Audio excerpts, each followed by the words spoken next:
Hello, everybody. Thank you for joining us again this evening. This week, we've got a very good friend of mine and a leading Gothi in the Asatru Folk Assembly. We've got Gothi Daniel Young joining us to talk this evening. Welcome, Daniel. Thank you for having me, sir. Yeah, we're glad you're here. Everybody out there, I suppose, to get stuff out of the way while we start here, please feel free to ask any questions you guys want tonight.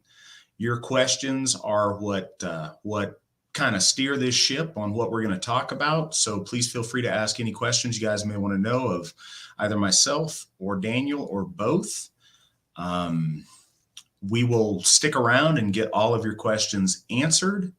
But sometimes questions back up. If you want your question to be first, or if you just want to throw us a tip, join us over on Entropy, and we've got a super chat feature, and you can also just tip us there. But yeah, that'll monetize your question and get your question up there quick. But you guys don't need to do that. We're happy to answer anything you want for free, but we do very much appreciate anything that comes our way. It'll go to the AFA, and we'll make good use of that. So thank you. And thank you, Nick, for posting up the Entropy link over on the side. Now, Entropy's been glitchy with us the past couple of weeks. So if it goes down or whatever, talk about it in the chat room. Nick will figure it out, and we'll do what we can to get it back on course and get you back in the room. With that, Daniel, can you tell us a little bit about yourself and what brought you to Asatru and what brought you to the Asatru Folk Assembly? Sure. Well, for many years, my wife and I were wanting to raise our children with, spiritual values, and we had tried to do the whole Jehovah's Witnesses thing for several years, late 90s and the early 2000s. And while I very much still respect that organization and the way that they handle themselves, it just wasn't for me. It wasn't for my wife, and it wasn't for my children.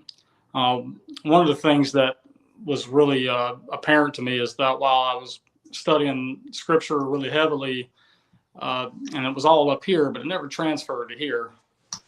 And so for a while, we were just kind of in the spiritual wilderness for a bit. And then I'm going to say around 2013, I was just bored one day and Googling stuff, and being that I'm primarily of Dutch and German ancestry, I was interested in what my ancestors before the church came to Germany and the Netherlands.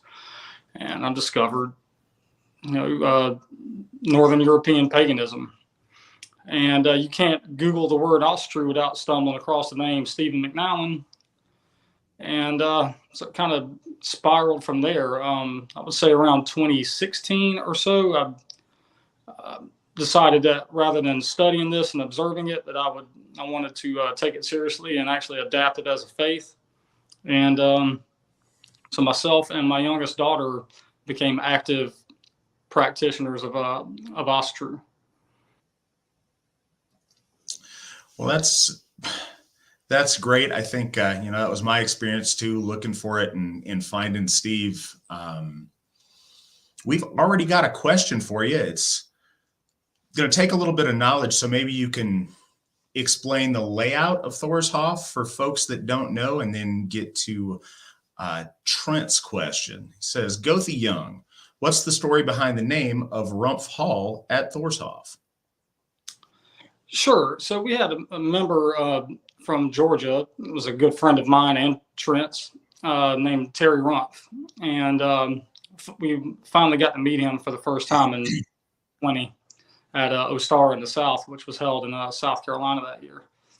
And sadly, we lost Terry that same year. And because he didn't have his last will and testament all done, we couldn't get his remains interred at Thorshoff. So we thought of the next best thing, we name our fellowship hall after him. And it's funny because we still say fellowship hall, but I think we were leaning toward like Frith Hall or Feasting Hall or something like that. And when I thought of Frith, the first person I thought of was Terry. And I thought that that'd be a really cool way to honor him. And he was also one of our very first serious donors to the hall. His name proudly sits on our donor plaque in the Bay also. Yeah, Terry was a great guy. I'm really glad I got a chance to meet him and get to know him. I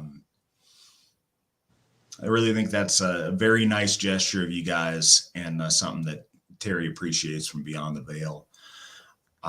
Sarah asks, when you were oathed as a Gothi, you stood and took the oath with two of your closest friends. Can you describe what that meant to you? Well, Sarah, you have to forgive me if my words fall short. Gothi Stam and Gothi East are two guys that I consider to be family. And I know that's cliche and people kind of throw that around sometimes when we're talking about. I mean it when I say that. Both of those guys have been with me and good friends of mine throughout my journey through the Asatru Folk Assembly, through Apprentice Folk Building and on into the Gothar program.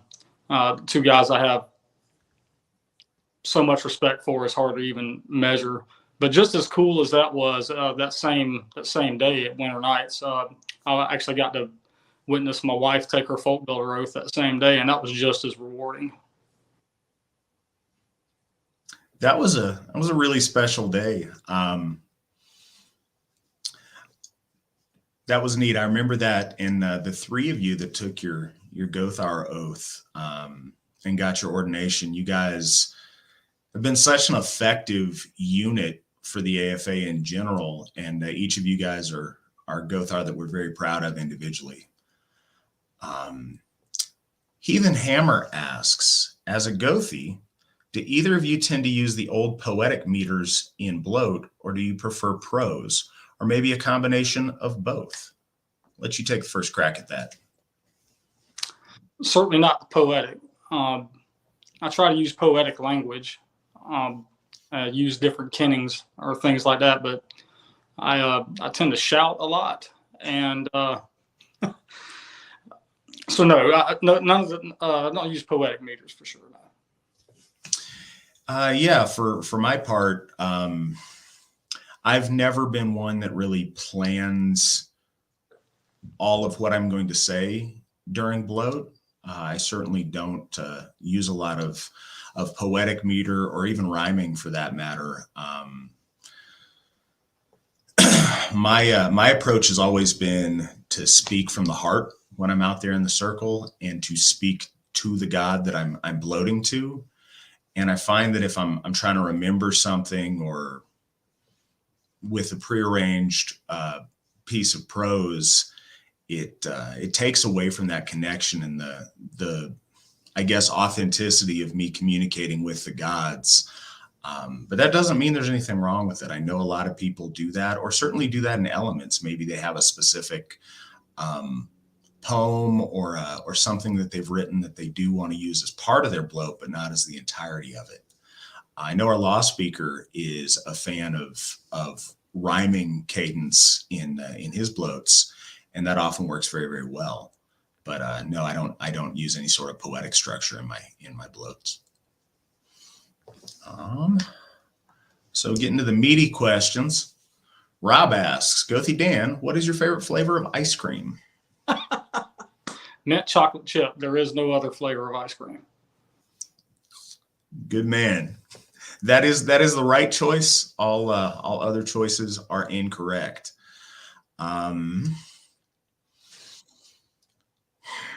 So I'm trying to think the best way to get to the meat of this. One of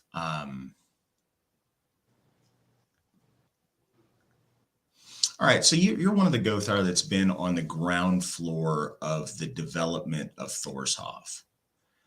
And a lot of people don't know how that's all worked out. Can you describe what that was like? Because that's our second Hoff. It was on a completely different side of the country than Odin's Hoff.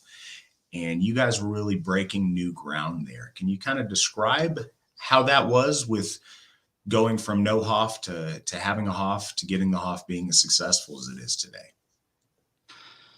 Wow, that's a pretty meaty question, and I don't think I can answer it in a single way. But I remember at Ostara 2020, the one where we were talking about where we met Terry. I just got done meeting Founder McNallen for the first time, and I remember I was trying not to go all fanboy like, oh yeah, he's real. And I just walked away from doing that, and I was walking down by the lake, and my wife said Svan was looking for me. And tracked down Svan. He's down by the lake playing with his kids, and that was when he first kind of, looked me in the eyes and said, I need somebody in the Carolinas to have my back with Thorshoff. And of course, I said I was all in. And it was that same weekend that I applied for the Gothi apprenticeship in folk building. And so we went up the first couple of times. I would say the first time we went up there was in May, and met with Svan, walked the property. We took a look at Mr. Bethea's grave, and took a look at the church structure. But it was a very, very plain building on the inside, but still had a ton of character. I think that speaks to the architecture of a building so old in that part of the South. And it was a lot of plain white walls, and but you could feel a palpable energy in the place when we first got there. And I was there, my wife and I both were there when Svan began the painting. And I remember watching him hand sketching Thor's face with a pencil up on the recessed part of the wall at the dais. And watching that come to life over a period of, I want to say Svan poured about 40 man hours into it initially. What I remember most about all that was, watching the Hoff come to life. But I think what was most important to me was I built a friendship and a connection with Svan at the time. Svan was a guy that I knew and respected, and was friendly with, but wouldn't have said he was a friend. I didn't know him that way. And it certainly changed throughout that period of getting it ready for dedication. A lot of sweat was, and I mean a lot of sweat. It was a really, really hot summer. And I don't think we had any kind of climate control or even electricity until like the Wednesday before dedication.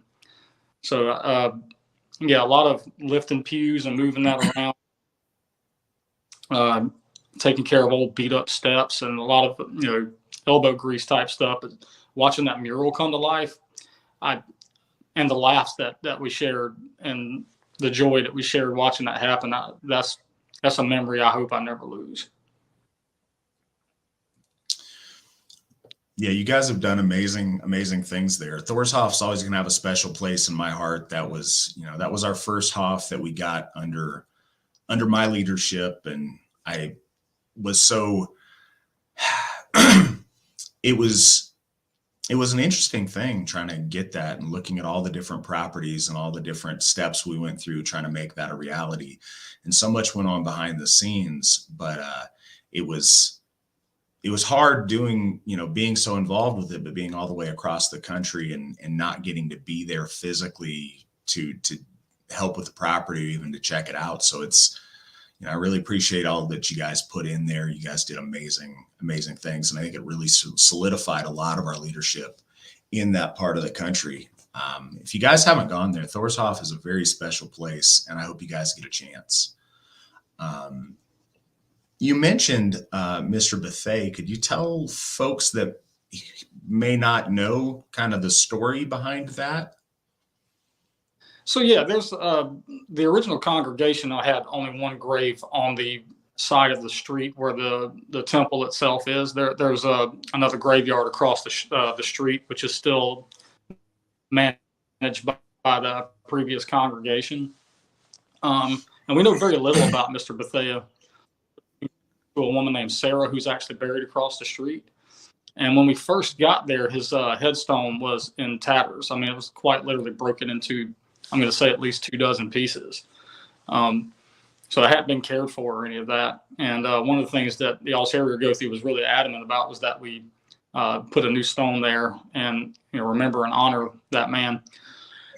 Best guess to what his significance is to the place is perhaps he was the original donor of the property, but property records in North Carolina going back that far are incredibly hard to track down. Well, yeah, I'm really proud of us that we did that. We were able to get him a very nice new stone created, and fence off a nice spot and take care of it. When we first got that place, it's hard to see the graveyard across the road be so immaculately maintained, yet this man's grave it was just a scattering of broken stone that somebody put a flag on to make sure that nobody broke their lawnmower on it. And that's the extent of the care they showed to this man's memory. And it was really important that be, one of our first things that we tried to put right. Sarah asks, does Thorshoff have any work that needs to be completed that members could donate for to help out? Absolutely. Anybody who's not been to the Carolinas wouldn't understand, but on this side of the Appalachians, it gets incredibly hot and humid in the Carolinas. And our air conditioning in our main temple and the Hoff structure itself is in need of replacement, not just repair. I mean, we're trying to patch it up to keep it somewhat serviceable for our members, and we've been striking out in that regard, and the replacement cost for that is ridiculous. So, if you guys want to donate, you want to donate 500 or more, your name goes up on the donor plaque. But we'll take anything. If you donate at least $100, I'll have a separate plaque for that. But we need to raise funds, and we need to raise funds fairly quickly. I'd like to have that furnace and AC unit in full operation before next summer.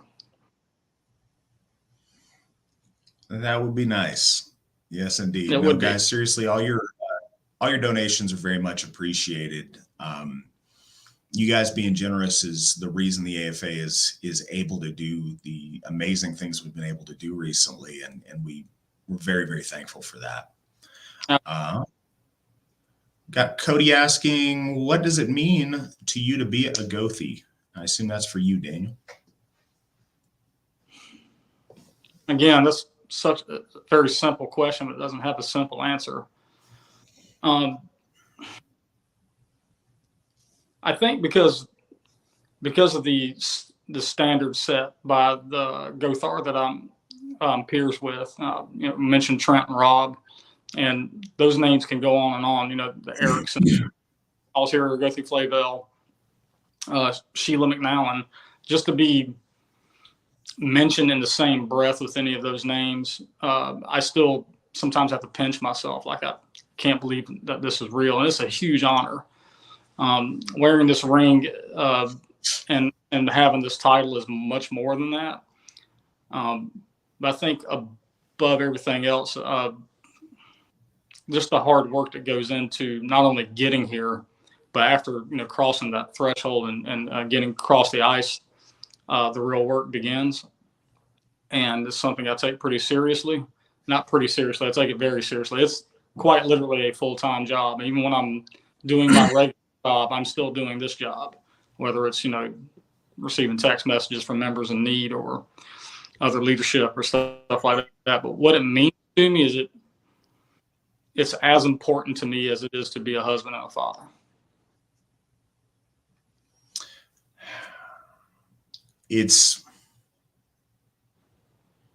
I don't know the value of this to the people listening to this, but it's very apparent to me and everyone else that it is that important to you. And that's one of the reasons that having you as a Gothi is such an asset.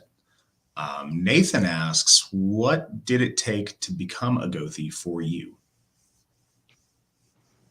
Well, we had to do a year of academic study, and typically we would do a year of practical application of that study. I was fortunate in some ways where I was doing both at the same time. But what did it take? It took a lot of leaving the dinner table and taking members' calls and counseling folks through difficult times, and a lot of study. I remember I would have to set up a spot in my house to be as quiet as possible while I sat with my laptop and a pile of books up to here and trying to turn in as many essays as I possibly could. I was really fortunate. I had a very good mentor through the Gothar program, and Githia Katie Erickson was my mentor. I also was fortunate where I could lean on Svan when I saw him in person at the Hoff, and of course, had the Alsherjargothi to help me out. And also Trent and Rob, we literally went through the program together. A lot of times we would do crams at 2:30 in the morning, especially Rob and I.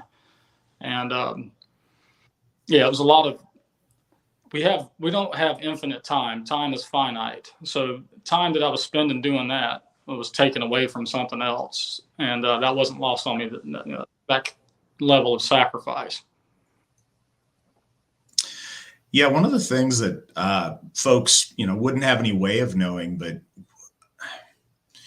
your progress as a Gothi student was accelerated, but with the cost of quite a bit of stress, because you being in a position with a new Hoff there, and in a situation where you had a lot of folks in your area that really, really needed some counseling, you had a lot of on-the-job training. One thing that I've always really respected was, people don't realize this. So much of the job of being a Gothi is counseling, and it's never what you expect. It's always the most out of nowhere and sometimes very difficult situations to counsel. And you jumped right in on that and have been very willing to step outside of your comfort zone in your counseling. And I think that's, paid dividends for you and your maturation as a Gothi, but also certainly for our members that have had the benefit of your help with that. That's my primary focus. That was one of the main that was the main motivator and deciding to put my name in the hat to join the Gothar class. All right. Well, Uncle Krampus asks, what aspect of being a Gothi do you find to be the most challenging?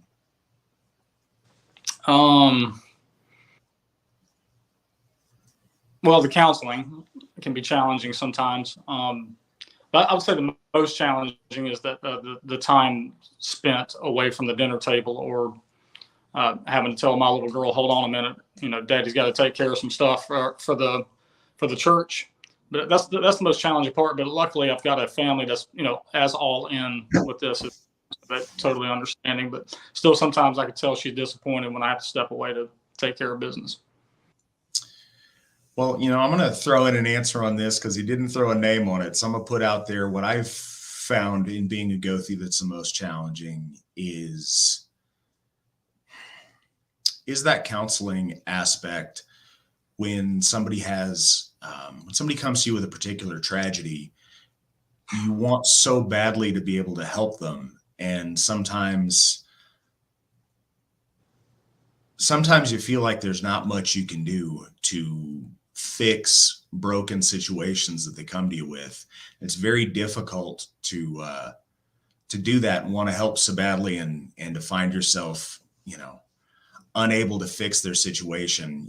I'm always hopeful that, listening and what little counsel I may be able to give is of help to them, but it's very difficult to feel like you want so badly to fix situations that there's not really anything you can do to make it better other than listen. That's really hard for me. Well, if I can expand on that. Of course. The other thing too is the weight that comes with that. When people are unloading their burdens to a person on the other side, could be in person. And again, my words may fall short here, and I may not be articulating this in a way that's easily understandable, but when you're offloading that burden, someone's got to pick it up. And there's been more than one time that, someone's had, dealing with worst tragedy imaginable, whether it's, personal or with family members or whatnot. And it affects me. And, sometimes it can affect me for a long time. I had a member that was struggling early on when I started in the Gothar program, and I carried around that weight personally for a year. And because I think when our web is so connected with the folk that we serve, that their pain becomes our pain whenever we're trying to help them through whatever it is they're dealing with. Well, it's hard to describe it to people because I am so very honored to carry that weight. It would kill my soul if I didn't get to carry that weight. It's nothing I'd rather do than carry that weight, but it's heavy, and it's very bittersweet, and I wouldn't trade it for anything in the world. But our Gothar give so much of themselves in the process of being a Gothi or a Githia that I'm not sure, and you all wear it so well, there's nobody who's going to realize the immensity of that weight and that responsibility. But I think we're all very grateful that you guys are carrying it. And I know I'm very happy to carry the portion of that I'm able to. Nathan asks, how was the bear decided on to represent Thorshoff? I take it that's a me question. Let's start there. Yeah. Well, my understanding of it, that was more of a Witten's fawn call. Of course, fawn and Alsherjargothi, but the bear represents an animalistic representation of what Thor is. Thor is a god that deals with things in single combat. Much the way that bears don't hunt in packs. Bears usually take on problems one-on-one, much the way that Thor does. And that's my understanding of why that was selected. Perhaps Matt has more on that than I do. A little bit.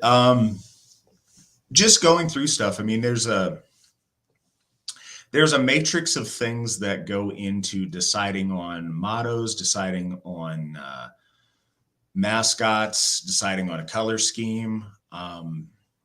There's a lot of stuff that goes in there. And though these Hoffs are absolutely temples dedicated to the god that they're named for, they're also houses of worship for that local community. And so those local community aspects are,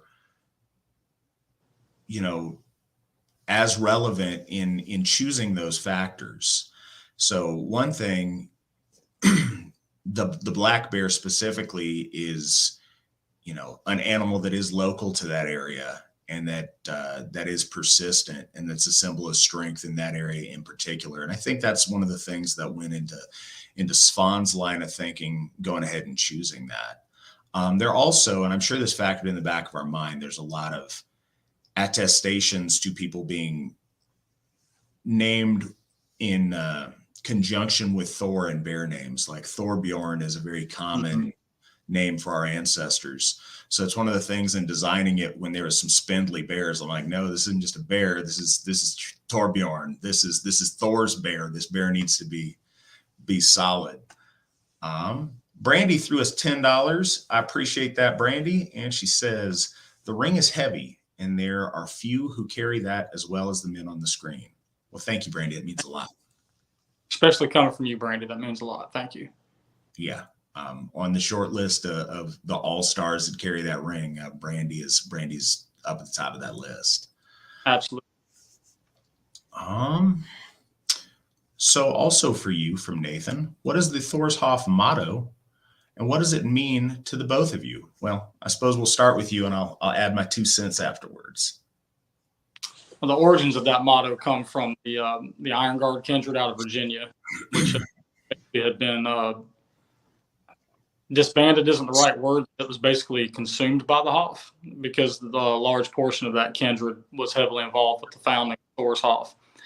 And what does it mean to me? It means that we can talk all day about what we want to do, but it's what we do that matters.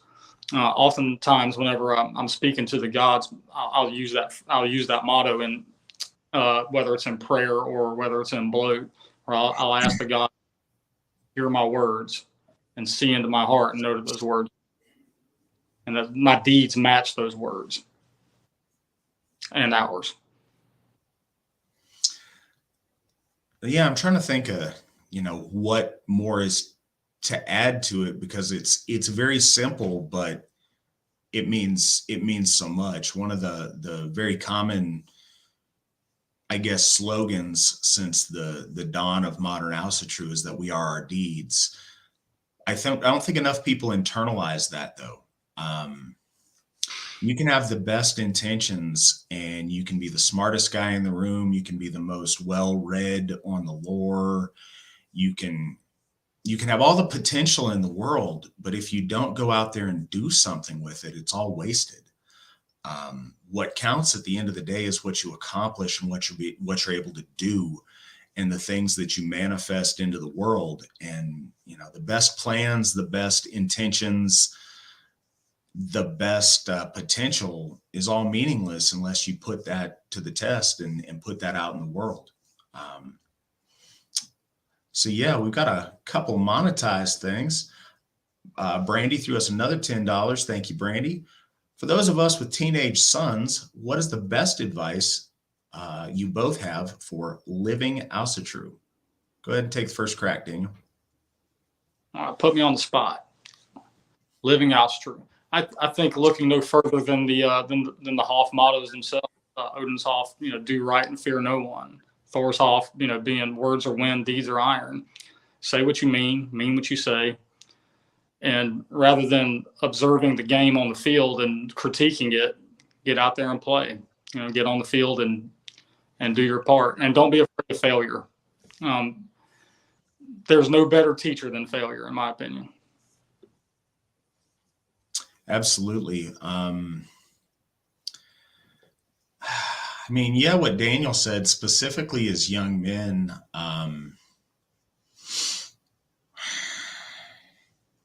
look at the bigger picture, I'd say. I think that especially you mentioned teenage sons, when you're in your teenage years, so many very immediate things seem so very important. And they're things that wouldn't matter in 6 months or wouldn't matter in a year. 6 months or a year to a teenager seems like, a huge quantity of time. 6 months, once you're my age, seems like it goes by in a flash. Certainly the idea of reputation and deeds and thinking about the goal you want to get to and the steps it takes to get there.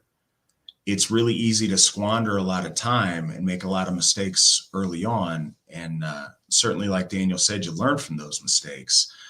But it's, I go back and I wish I would have seen where I wanted my life to go further back, and I would have used opportunities differently as a teenager and as a young man in my 20s. So I'd say focus, keep your eyes on the prize, keep your eyes on the goal and on the man you want to become, and make your actions things that contribute to becoming that man and things that are worthy of that man. That's probably the advice I'd give. We also have Sunshine Sucks gives us another $10. One of our very steadfast donators here on Victory Never Sleeps. We really appreciate it. Thank you.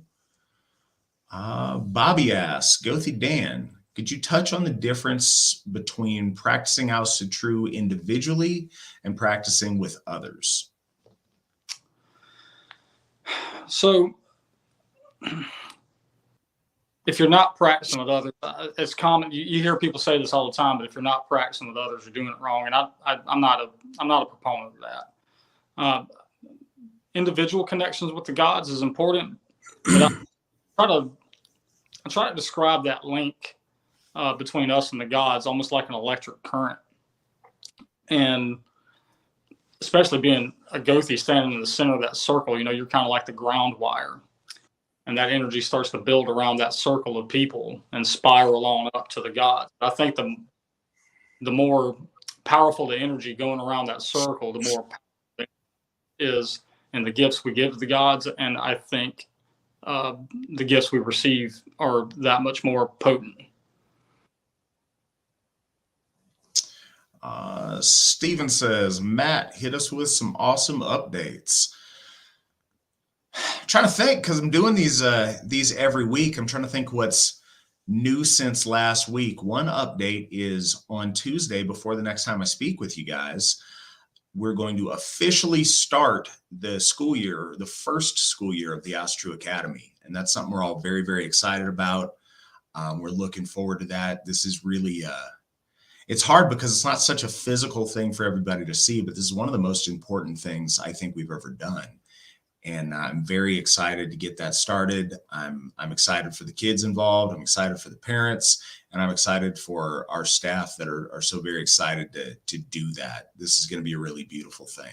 So I think that's the biggest update since the last time I've talked to you. Our membership continues to grow. That's also a cool update. We're doing great. I'm about to put out the stuff for next month because Today is the final day of August, so I should have some good numbers for you guys as far as our progress towards paying off Njordshoff and towards getting financial goals in place to get Phrasehoff going.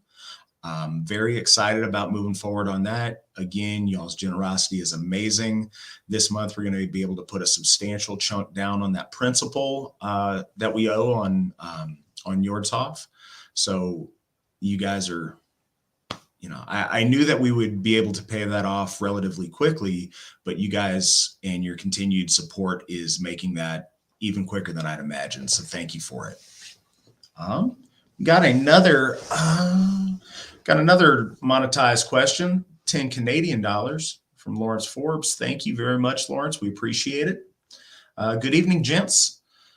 For the counselor training portion of the Gothar program, do you use secular written materials, AFA developed materials, or material gleaned from old pagan texts and lore?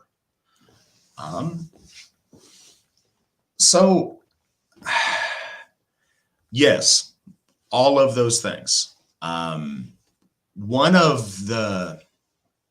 So we certainly try to use all of those things. I was talking to Svan right before the broadcast. I'm usually sitting in the green room on the broadcast, 20 minutes early, talking with Nick, our producer, or whatever. Today, I think I got on with about 4 minutes to spare because I was on a call with Svan. But one of the things we were talking about was that very thing. We were talking about consulting with a volunteer who is a psychologist that wanted to go over and do some training with our Gothar about different counseling scenarios. We were also talking about some written material and resources on dealing with folks that are experiencing autism. And the biggest thing that's been an asset to us in counseling has been the school of hard knocks that the Gothar have gone through these past 28 years in the Asatru Folk Assembly. We're getting to a point where our Gothar have seen and dealt with a lot of different scenarios and situations, and we try to talk about those frequently behind the scenes and help each other. There's a wealth of knowledge from folks who've been Gothis or Githias for years, and all the things they've seen, every counseling scenario we've been in, we've learned from. The ones that we've been successful helping, we've certainly learned there. Ones that we found ourselves ill-equipped to help, we go in afterwards and try to devote ourselves to making sure, though we may make mistakes in the future, we won't make the same ones, and we'll be prepared if that same scenario comes up. And I found that to be a really big asset that new Gothar get when coming into this fraternity that we have, is getting to share in that wealth of knowledge. We absolutely work as a team, and our Gothar team is something that I'm very, very proud of. Do you have anything to add on that, Daniel? Not much, aside from I remember there being some counseling materials that we read during the program. It still sits on my bookshelf, and I found it to be pretty useful. But I think life experience was the biggest teacher in that regard. Something I'll just throw in to the point that I was saying. Not only have our Gothar counseled people going through so many different scenarios, but our Gothar themselves come from such a wide range of backgrounds and life experiences that they're able to reflect off of when we consult each other, that we're able to add to any of the counseling that we do. And we're a long way from perfect, but we have gotten exponentially better with adding people like Daniel to the team. Vril Vanier, question for both of you. Do you believe the Eddas are to be taken literal word for word, or do you believe they are just metaphors and can be loosely interpreted? Daniel, what do you got to add on this one? Of course, I'm not going to take them word for word, but I think there's some exoteric interpretation, and esoteric. But certainly, I don't think man was originally a piece of driftwood, but I think that there's some symbolism behind that. I was just talking about this very story at Thorshoff this past week at Freyfaxi. I view the lore as a way of storytelling. For instance, the driftwood, where Odin and his brothers breathed consciousness and goodly hue into those pieces of driftwood to make the first man and woman.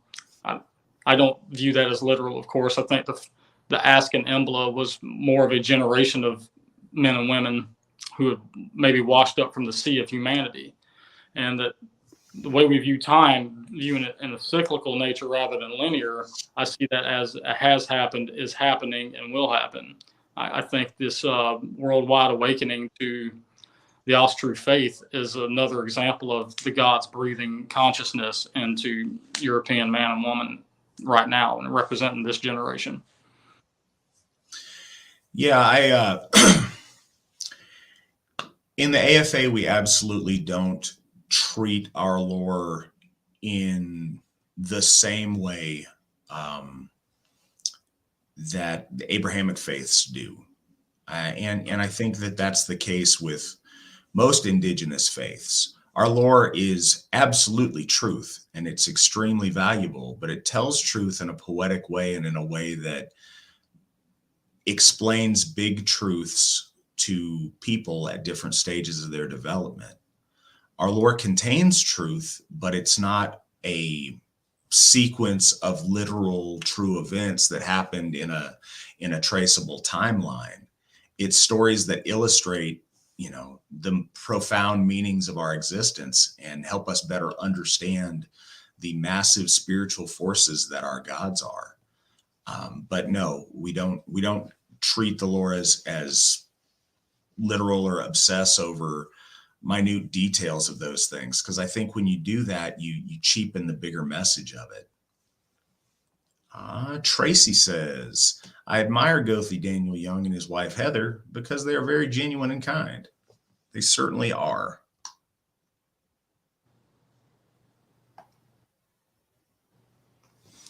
All right.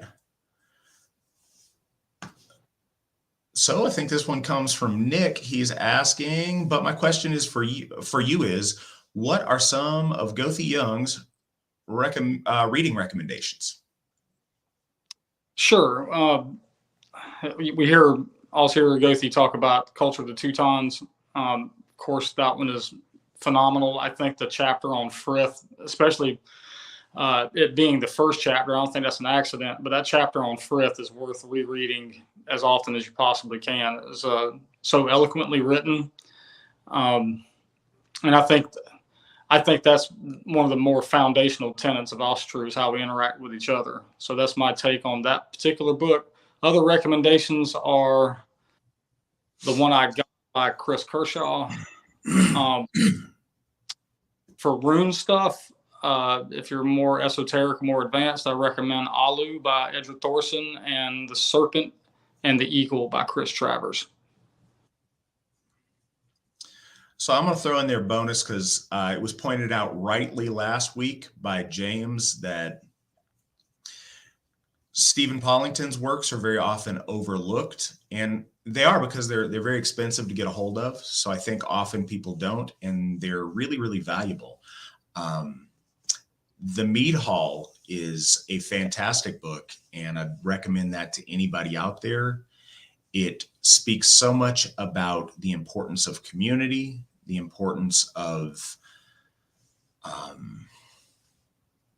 that structure of interacting as a group and how much that meant to our ancestors. And it's addressed in a much more in-depth and much more specific way than in a lot of other sources. So I would really recommend that one. Nathan asks, what does victory mean to you, Daniel? How have you applied it in your life? Again, a simple question and not a very simple answer. Victory is what you make it. Whether it's achieving financial goals, personal physical goals, spiritual goals, or whatever. But I view victory as almost like unattainable. Like I'm constantly chasing it. Our ancestors chased horizons discovered new worlds, discovered actual new planets, visited, the moon. So victory is of course whatever you make it. Victory for me would be seeing a time where Asatru isn't something that's obscure and largely unknown to the vast public. And I'm seeing that all the time. I can't tell you how many times, especially living where I live in the Bible Belt, where I see Valknut tattoos or the Helm of All tattoos, see guys wearing hammers. So, but seeing that become much more mainstream isn't the right word, much more widely accepted and widely known, that would be victory in my opinion. And I'll have all of our people come home to Asatru. Don asks, how do you feel it best now to promote Asatru to others you encounter? What's your take on that, Daniel? Be a walking billboard for it. I can remember one of the first times I had a conversation with the Alsherjargothi one-on-one through a phone call about it. And this before I decided to take part in leadership. But I remember saying to him that every time I step out the door and step in the door to my house, that I'm representing the Trihorns, even when no one is looking. But I think I can give you a really good example. I have 2 adult children, and my oldest daughter, not a practitioner of Asatru, but seeing like my personal changes over the last 4 years now that I've been in the AFA, seeing how proud she is, how far I've come as an individual, as a person, seeing my wife and youngest daughter and watching them rise up with the tide lends a lot of credence. And when people ask, where does that come from? Certainly being surrounded by successful people. And I've never found more of that than I have as a member of the Asatru Folk Assembly. So I think being an example of what an AFA member is the best way to pull new people in. I absolutely what you said. And I think to add to that, don't be afraid to talk about Asatru. I think there's a barrier for people to where when you say you're Asatru, it requires explanation. And it's a harder thing. If you're a person of faith and somebody, notices that you're an exemplary person and says, hey, why are you such a good guy? And they talk about because of their love of Christ, it automatically makes sense to the audience. And it's not a hard thing to explain. I think that we have a reticence to say, it's because of my relationship with the ICER. Oh, what's that? Who's that? And then you have to explain it. So it may take a minute, but it's worth doing. This is kind of a theme tonight, but words are wind, deeds are iron. You are the living representation of our gods and of our faith. And when people, when you live in a noble way that brings attention to yourself from positive things, and people, ask what you got that's going so right in your life, mention Asatru, mention the Asatru Folk Assembly, mention our gods. That's what I would suggest. Cody asks. Being very is just as important. What Matt was just touching on, being open and honest about it, not ashamed isn't the right word, but being hesitant to mention that's where it comes from. I have no problem with that. I'm very open and honest about my faith with anybody who comes across me. Cody asks, Gothi Young, what would be the biggest difference you've seen in your life since becoming a Gothi? Wow.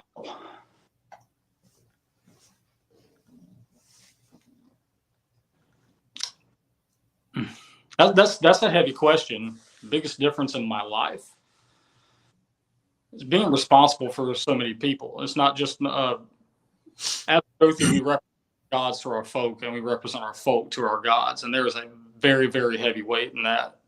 I have a hard time articulating the gravity that comes behind that, but because we're not just responsible for performing rituals and weddings and stuff like that. We're responsible for the hundreds of people, pushing almost 1,000 people now. They're all looking to us for spiritual guidance, and that's a heavy load. It's one I gladly take.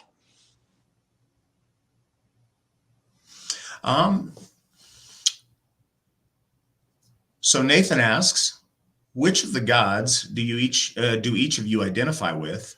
Which attributes and why over the course of your lives? Daniel, go ahead and go first on that one. Nathan's bringing the questions tonight. Mm-hmm. What god do I most identify with? I've always had a healthy respect and admiration for the gods of thresholds. Thor being one of them, and Heimdall being the other. Thor being a guardian of the folk.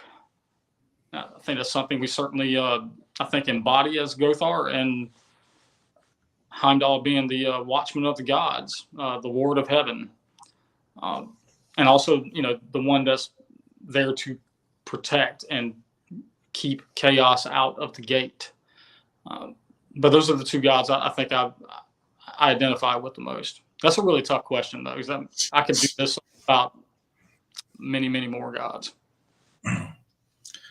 Yeah. So on my end, I know that, and I think this comes and goes in popularity, but a lot of people will pick a particular god that they feel closest to, that our ancestors would call a full trui, or a god that they have, a particular friendship with or loyalty to. I'm always resistant to that to a degree, because I don't want to be impious. I don't want to neglect other gods and goddesses, or by necessarily showing a predominance of worship to one, because I think when one does that, you become monotheistic in a different way. I think one of the beauties of polytheism is keeping that open, so you have these very deep and perhaps different relationships with each of our gods and goddesses. And this really is all about relationships. Early on, when I first got involved in Asatru, I would definitely say that Thor was the exemplary god in my way of doing things. And I don't think that's become any less. I just think that as I've matured, my spirituality has expanded. The idea of strength and of passion and of standing against giants and crushing your foes, and that over the top bravado of Thor really appealed to me a lot as a young man. And that was, I was much younger in my life when I first started getting into this. I've been Asatru now for 20 years. As I've become a Gothi and become more active in leadership positions, Odin certainly has been inspirational to me in a great many ways, and has blessed me in many ways. Also, Tyr has been a very powerful example to me in a lot of ways as well. But so have many other gods. One thing I've noticed with relationship building, as I've been there to dedicate these hofs, the relationship with our gods, when you're actually there at their particular altar, giving them worship and interacting with them in their hof, it builds that in a way that I don't think you get in a different way. It builds that in a very unique and very special and very powerful way. And I've definitely felt that. Behind the scenes, you build a relationship when you're going through the process. Like there's so many things that go into getting a hof, and there's all of the mundane things that are very necessary. There's raising funds. There's trying to find the right location. There's, plotting where we have the right membership, and there's all those things, and those are essential. We need them. But at least on a personal end, and I believe this is true with many of our other members, there's a relationship that gets built. There's promises that get made at your altar. There's prayers that go out.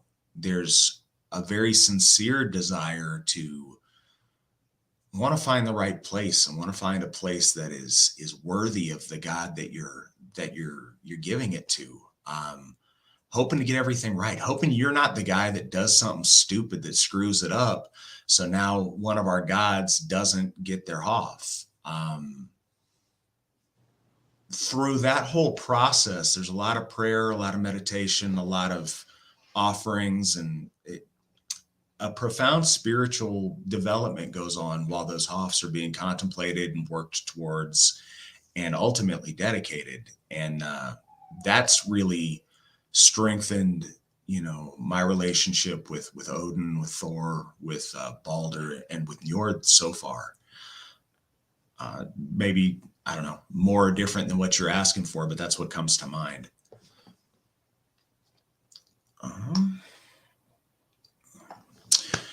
Trent asks, Gothi Young, what's the most powerful bloat you've attended? I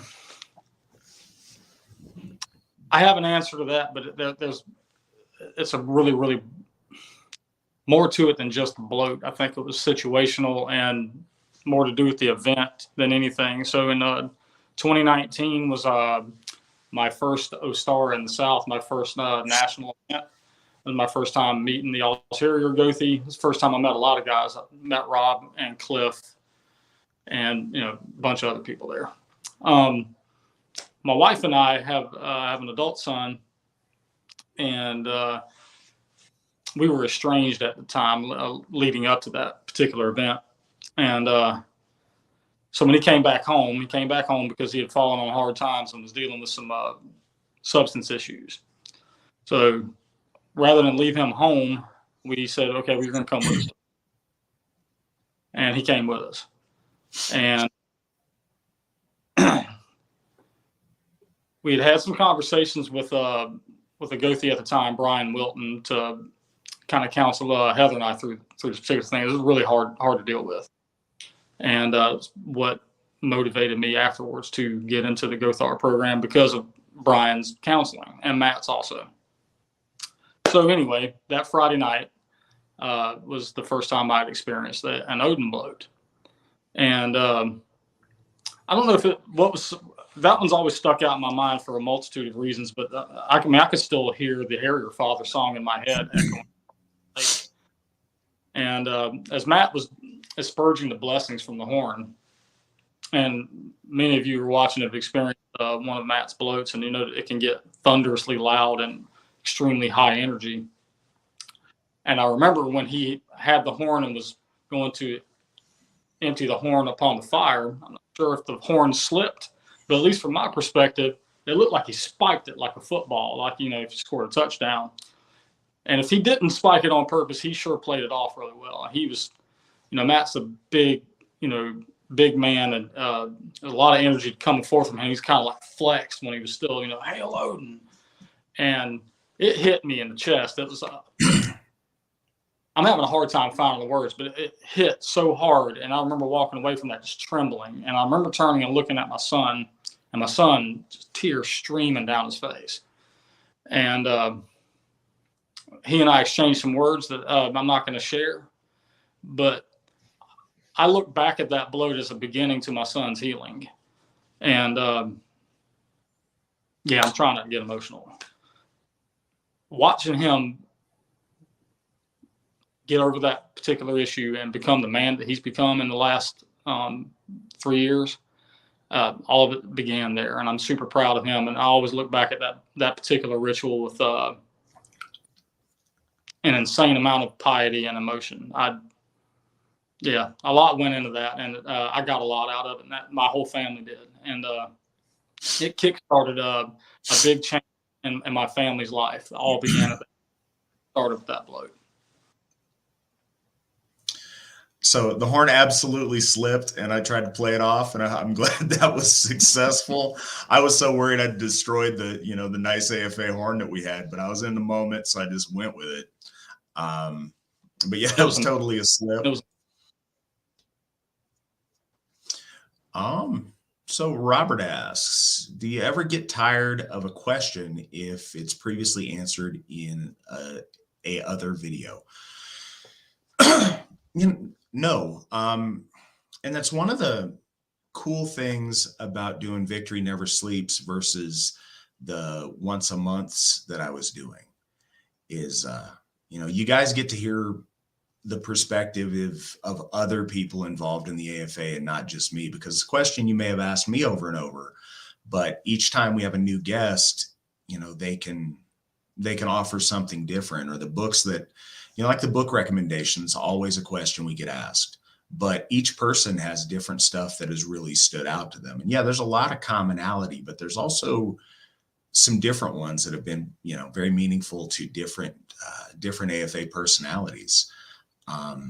We get relationship questions about how do we find a mate every time, and it gets repetitive because the answer is so much the same, but hearing the same advice from a variety of people, both men and women of different ages, maybe that'll hit the right person at the right time. And, at worst, you guys got to sit through a few minutes of hearing the same thing from us. It's a good time for a bathroom break or to get yourself a beverage or whatever you got to do. But no, I don't get tired of the same questions over and over. Mandy asks, Gothi Daniel, who would win? Arn Anderson in his prime or Shawn Michaels in his prime?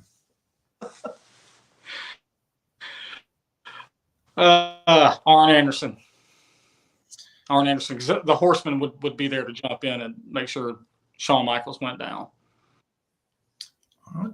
Shawn Michaels could have had Diesel, or he could have had DX with him. You don't know.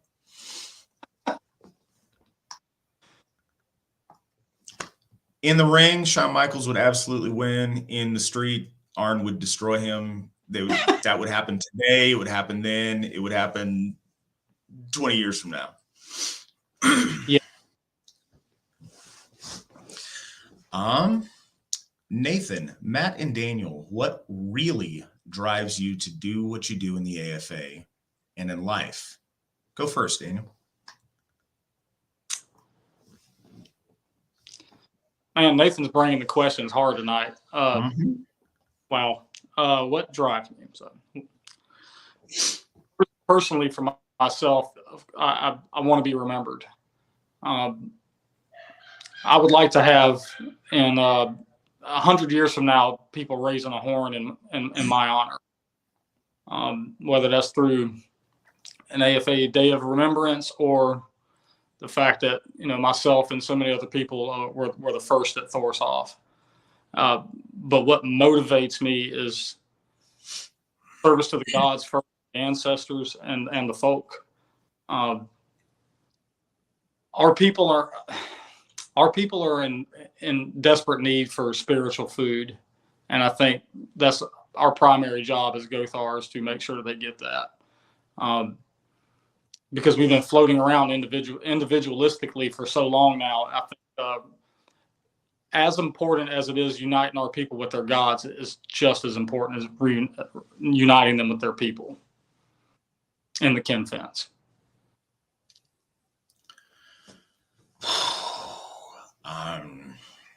That's heavy, man. Well, it really is. I answered this a little bit last time, I think, in a way, but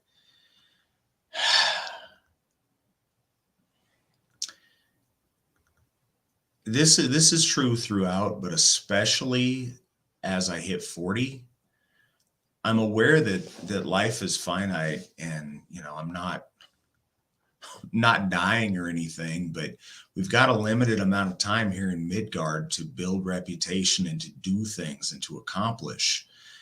And I have been blessed with some very unique responsibilities in that regard. And I want to do the best and the most that I possibly can with the time that I have. for our gods, for our folk, and for the AFA to move Asatru forward and to do deeds worthy of recognition from the gods. I want to build that for my ancestors. I want to build that for my daughter. I want to build that for myself and my reputation. And you mentioned earlier about, it's like you're constantly chasing victory. I think that you can achieve victories, but you stack big victory by all of the little victories you're able to get. But I don't ever want to stop. That's why I named this series of shows Victory Never Sleeps, is because I don't ever want to rest with it. I'm hungry. I want to accomplish, and I want to do, and I want to build things worthy of the gods and worthy of being remembered. That motivates me all the time. And on a really personal note, for a sense of self-worth, or for, I don't know, regrets or things that I wish I would have done, or, any of the little demons that nip at your head and your brain, the more I can throw myself into this and do this well, the more I make up for shortcomings, the more I redeem myself from things I woulda, coulda, shoulda done in the past. And the more I build worth and I feel worthy of this. And that drives me, and it drives me 24/7. I'll wake up in the middle of the night with an AFA idea or something that I need to do for the AFA, pushing me forward. But that's something that's an impulse that I feel 24/7. And I think that my family would probably appreciate if I felt that impulse a little bit less. But yeah, that's definitely something that drives me. Cody asks a question for both of you gentlemen. How are you able to embody the mottos of the Hoffs in your personal lives? So I guess I'll take a crack at this one first. Yeah, how do I embody that? Keeping those mottos, at the forefront of your mind, because all of them carry a lot of weight and a lot of meaning. But I think the do right and fear no one is always first and foremost if I'm thinking along those lines. Because I think fear is crippling. It's a hindrance. I mean, there's a healthy fear, of course, but fearing no one and fearing nothing is first and foremost in my mind, in a way that doing nothing is much greater than doing something and failing at it.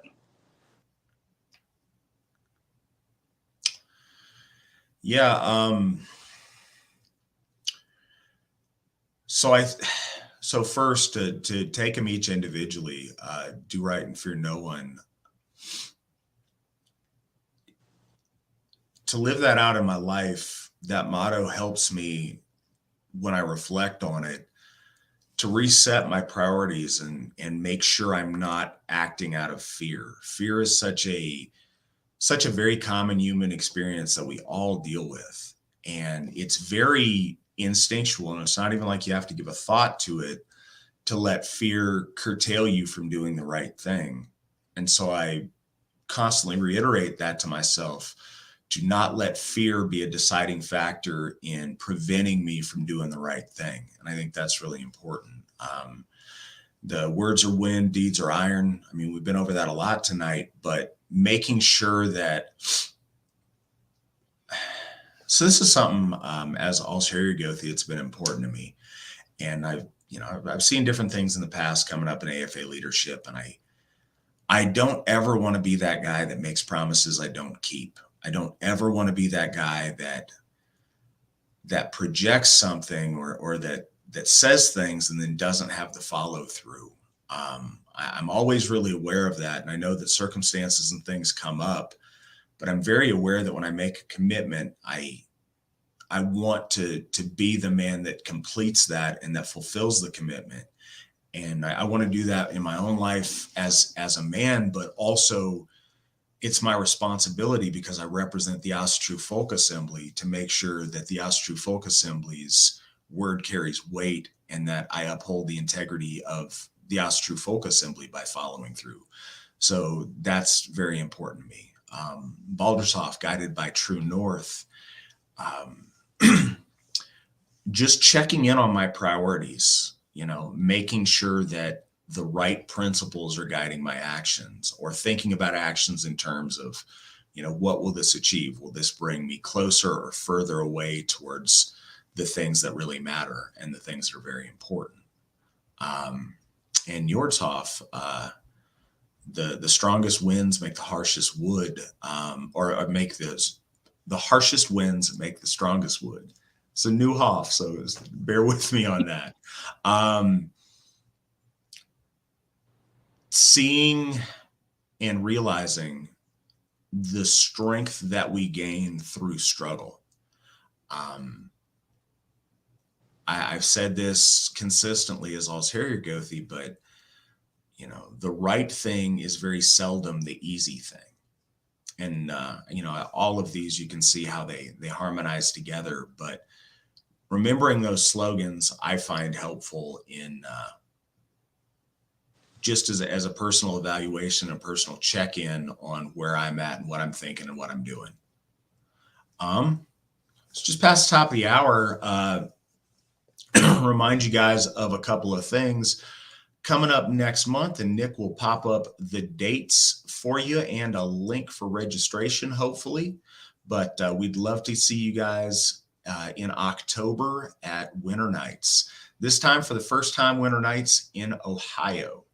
Very excited. We've got amazing people. We've got a community in Ohio that has just exploded with activity and with membership over the last year. And we'd love to check in on that and see how that's going. I'm very excited to go there. And I would love to see all of you guys there if you can make it. If you're a member, awesome. Please come on out. If you're not a member and you'd like to attend and check it out, please reach out to Gothi, or to Witten and Githia Erickson, and Nick can throw some addresses for you on there. And we'd love to see you guys come out and get vetted and see what it's all about. But yeah, if you guys can make it, I believe it's going on in,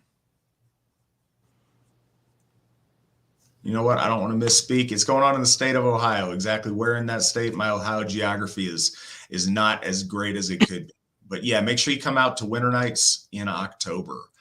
Also, if you guys want to participate, throw us any tips or do super chat, come on over to Entropy. It's nice. It's really nice service. It's a cool thing, and we appreciate you guys there. And we like Entropy a lot because it's specifically dedicated to free speech and free expression, and I think that's really important. Also, remember, any questions you guys want, throw them up either in Entropy or over on YouTube, and we will go ahead and get to those and answer those. Robert asks, is it possible to connect with all the gods simultaneously without losing piety? I think it is. I think that the best way to answer that, I don't know if this was feeding off of my earlier question or my earlier answer or not, but you certainly can. And I have no reason to believe that our gods are petty or jealous that way, especially not with their kin, with other Aesir. I think you can absolutely connect with them and not, all of them at different times and not feel impious. And I also think that connecting with them as a group, as a community, as a family is also something to do. And that's something I very commonly do at Yule bloats. As opposed to it being a specific bloat to a specific god, very often I do it as a general celebratory bloat to all of the Aesir. And that's something that I've done a lot. And I think that that's pious and taken as a reverent act. So I absolutely think that you can. I don't think you should feel, uncomfortable reaching out to a particular god or goddess at whatever time you feel moved to do so. I just think it's also important to make sure that you honor all of the gods as best you can, to not leave anyone out, and to be to be fully pious. What are your thoughts on that, Dan? I really don't have much to add. I think you put that better than I can. All right. So William asks, coming from an atheist background, raised that way by my parents, how would you suggest beginning to introduce faith to my family, kids especially? Go ahead and take a swing at that, Daniel. I think first and foremost, the practice of Asatru is ancestor worship. And while sometimes in the last couple of 100 years, particularly, we've over rationalized the existence of divine beings. So getting the first step toward that, I think, is the worship of ancestors. Your grandparents, for instance, if they passed on, those are people that you've known, touched, held, shared meals with, and happy memories with. So I think the first step toward embracing that is the worship of ancestors.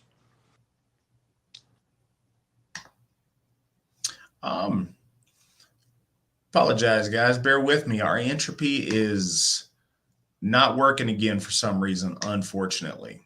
So I'm trying to get that fixed. What I will say is, in the meantime,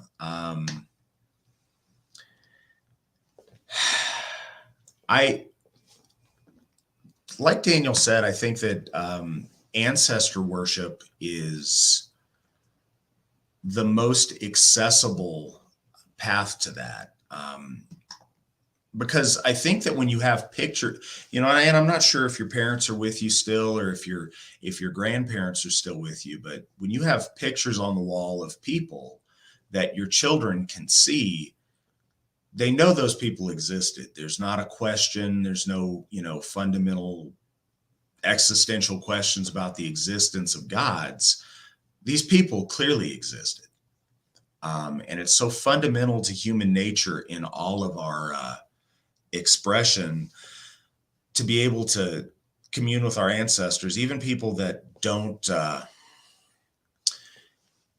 admit to it or don't like to. We speak to our dead loved ones often.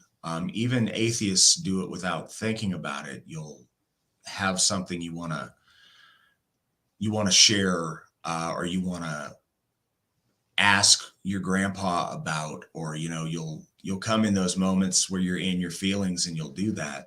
I think encouraging that in a more structured way with your children is a really good start. And I think if your children can believe that your ancestors listen on from beyond the veil, it makes it that much easier to get your children to believe in the gods. I'm not sure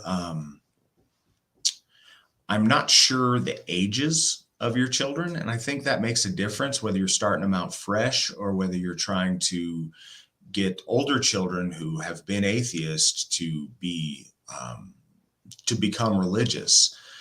One of the things is, I would stress, especially with the rest of your family and with older children, is openness. I think it's a huge ask to demand that someone goes from no belief to devout faith with nothing in between. I think that's a very big ask, and I think that's kind of a non-starter for a lot of folks.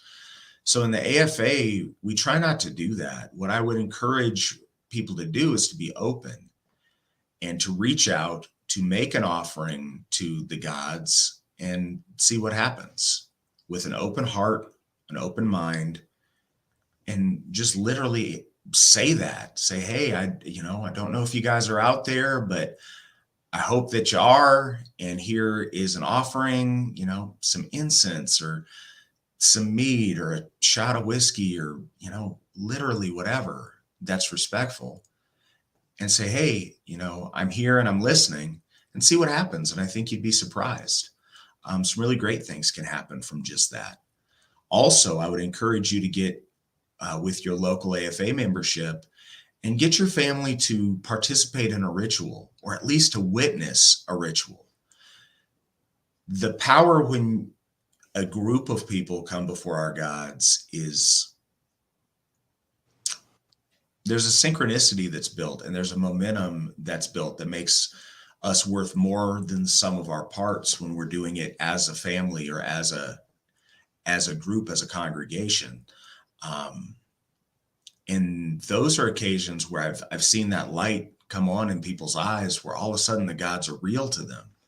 So I would encourage those kind of experiences. You can't force a belief, and you can't force a relationship, but that openness, I think, is a key in moving that forward.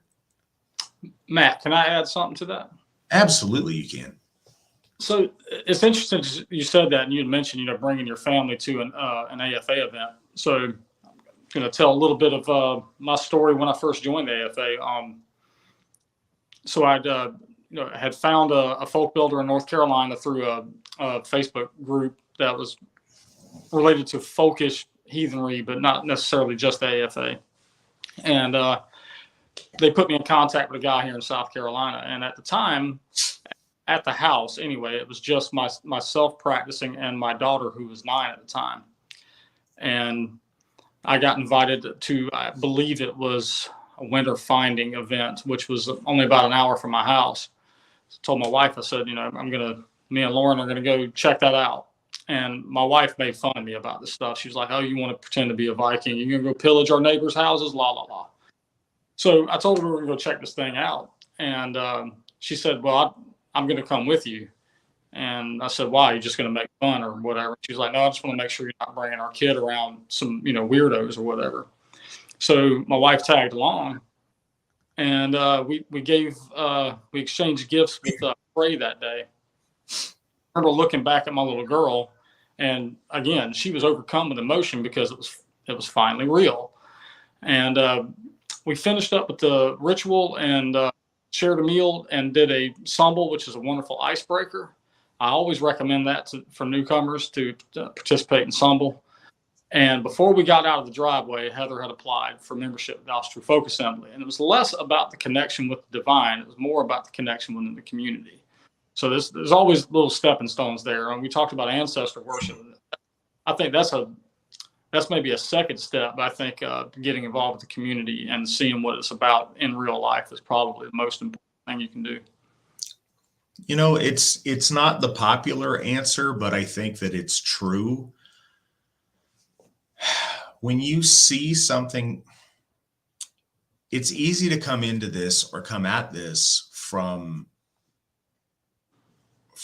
regular 2020 modern American society or Western society in general, and be unsure and feel that maybe it's silly or not really feel like it's a real thing. And you can't not feel that when you're at one of our events, or better yet, when you're at one of our HOFs. Practicing it in real life, especially with other real people, with families, with good-looking, nice people, it makes it very real. Being able to see that we have HOFs, that you can reach out and touch them, and as silly as it may sound, that they're on Google Maps, like they're a real location. That legitimacy makes it easier for people who are just starting out or who haven't considered Asatru before to feel like it's a real thing and to take it very seriously. And I think that does go a long way. So Rob asks, Gothi Dan, can you explain for Gothi Trent why Metallica is clearly superior to Megadeth? Just kidding. You do not have to answer that. You don't need to answer that. Dave Mustaine and his lack in Metallica is clearly the reason why Metallica is superior. Wrong.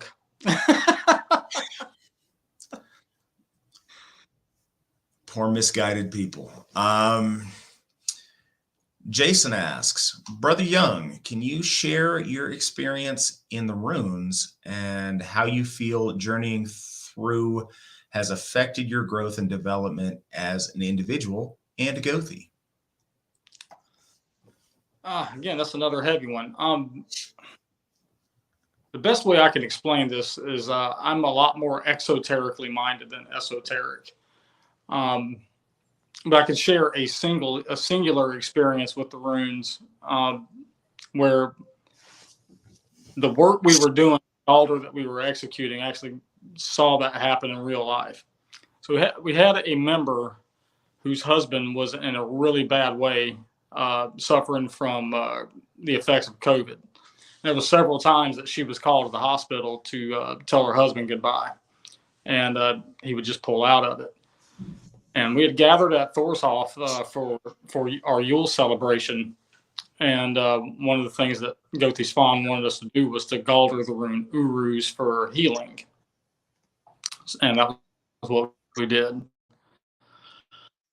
And it was one of the most in tune galder sessions I've ever been a part of. I want to say there was in the neighborhood of 30 people there that day. And this was like before we actually started doing the bloat structure. We were just doing the galdering session for this man's healing. And there was a lot involved. And the ebbs and flows of the sound was echoing throughout the hall in a really beautiful way. And I could feel that energy going out and projecting into the well. So I'm just gonna throw a random. I think this would have been December 20th of that year.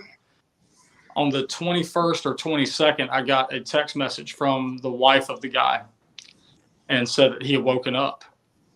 And I was thinking, wow, that's awesome. And she explained to me that he had been having, I guess, dreams or whatever, because he was fully in comatose at the time. And that he had, in the dream, that he was laid out on an altar in the center of an old white church. And there was a bunch of people around him singing, and that all of his ancestors were there telling him to wake up. And when I'm getting goosebumps talking about that now. But when she had told me about that, that was the first time that I realized that what we do actually works beyond the worlds that we can see. Yeah, that story is really powerful. I've also seen that and felt that in healing rituals. There was one we did for a member's daughter that was going through a surgery, and we did that at Winter Nights a few years back, and I feel like that worked very well.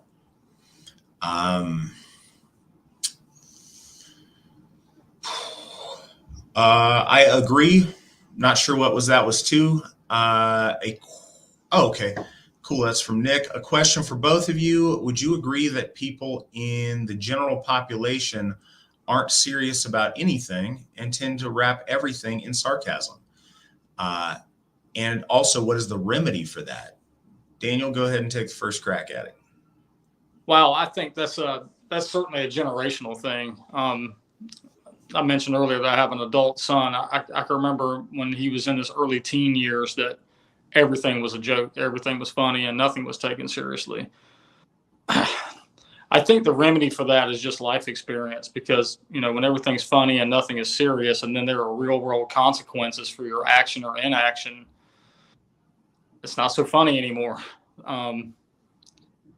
But yeah, I certainly do agree with the first part of that statement, though, that there seems to be a lot of irony and sarcasm wrapped around everything, and that everything is a joke, and that's unfortunate. But levity is good. I mean, having a sense of humor is one of the best things in life. So I mean, I laugh and joke constantly, but also knowing when it's time to switch that off and get down to business and be serious about something is a skill that I don't think is taught. This is, one of the things that I find most troubling with the generation that we're in. Yeah, absolutely. I think that's a massive problem, certainly in the West, of it's cool to not care. It's popular to, irreverent is a a positive term that we use to advertise things now, as if that's a good value to have. And I think that speaks to it. There's been so much in the last, I don't know, 60 or 70 years that has been structured to devalue faith in general as a concept, traditionalism, the values that built Western civilization, toxic masculinity, all of the things that our ancestors cherished. There's been a very conscious effort to devalue those and make them a laughingstock. And what is much more effective than villainizing something is making it a joke and making a person or a thing or an idea a laughingstock. It's a much more effective way to devalue it. And that's tragic. And I think that we see that. We see the disposable society we live in, where relationships are disposable, faith is disposable, family is disposable, everything's disposable. And for people that want to live for pleasure all the time, we find people that are consistently miserable and unsatisfied. We've seen a drastic increase in suicides.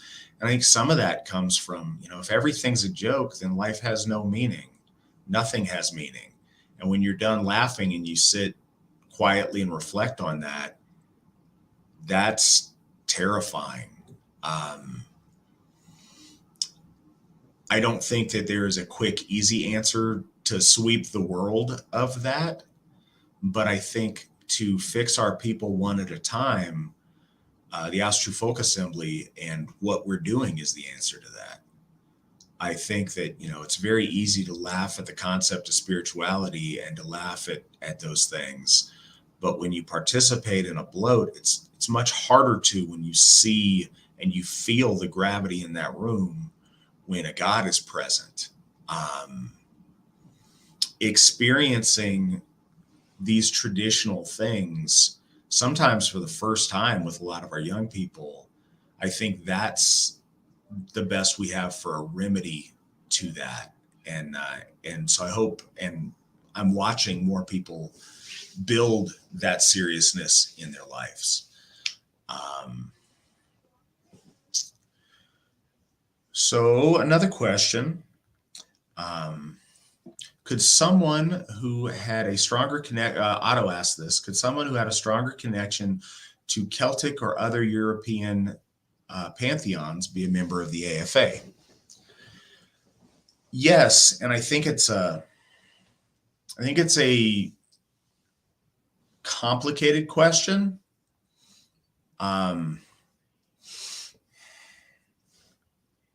So first off the bat, yes. Second, I don't think the two are necessarily different, certainly not different in the fundamentals. I think that our gods share a commonality in your Indo-European Aryan pantheons.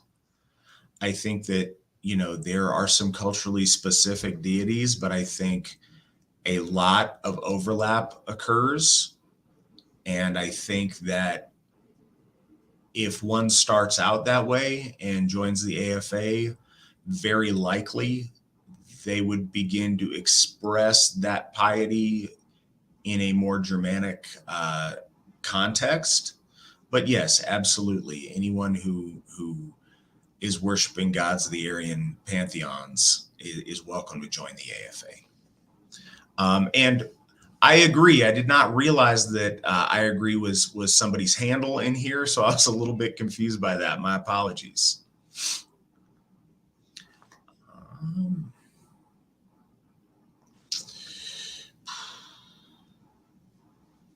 Do you think possibly people are scared of true spirituality, so they try not to care because they think that they're trying to manifest quicker instead of giving care to their spiritual practice? What are your thoughts on that, Daniel? I think a lot of it's got to do with some kind of issues with accountability. if you don't care, you're not really accountable. I think whenever you take things seriously, especially in a spiritual way, there's accountability on the other end of it. That's pretty much all I've got on that. Yeah, I think you're absolutely right that it's fear. I think people are, this is to go off on a little bit of a tangent on your question. We've seen that a lot, and I don't know if it's just our people or not. Our people are of primary concern to me, but there is a fear of real things. There's certainly a fear of commitment. We see that in the sense of marriage and other things, but I think that's very true also with spirituality. There's a fear of commitment, and there's a fear of success. There's a fear of doing things and those things being real. It's very convenient when you have ideas about something to pontificate from your mom's basement. But to go out and put your ideas to the test is scary, because what if you're wrong? To go out and have to prove your ideas in front of an audience and in a world where there's consequence is terrifying to a lot of people in this generation. And I think that that's one of the reasons we have people that don't like organized religion, because when they're just making their own rules, especially if their religiosity is insincere, they're kind of the judge of their own stuff, and it's very easy for them to make excuses. We've seen with our Hoffs, we've seen with two of our Hoffs, with Thorshoff and with Baldershoff, two groups of people, that we were really counting on, that were the biggest, wanting to have a Hoff. We need a Hoff. Can we please get a Hoff close to us? As soon as we did, we had people hide and waller in their own cowardice, because all of a sudden what they said they wanted was real, and they were completely unprepared for the reality of it. So that's very much a thing. I think that's absolutely a part of that culture of sarcasm and sideline speculation and armchair quarterbacking. Lawrence Forbes coming at us with another 10 Canadian dollars. Thank you very much. Christianity is dying in the West, and Asatru/pagan/heathen sentiments are rising. The pendulum is swinging back, and we will once again become a healthy, honorable, and respectable tribe. Absolutely. Absolutely.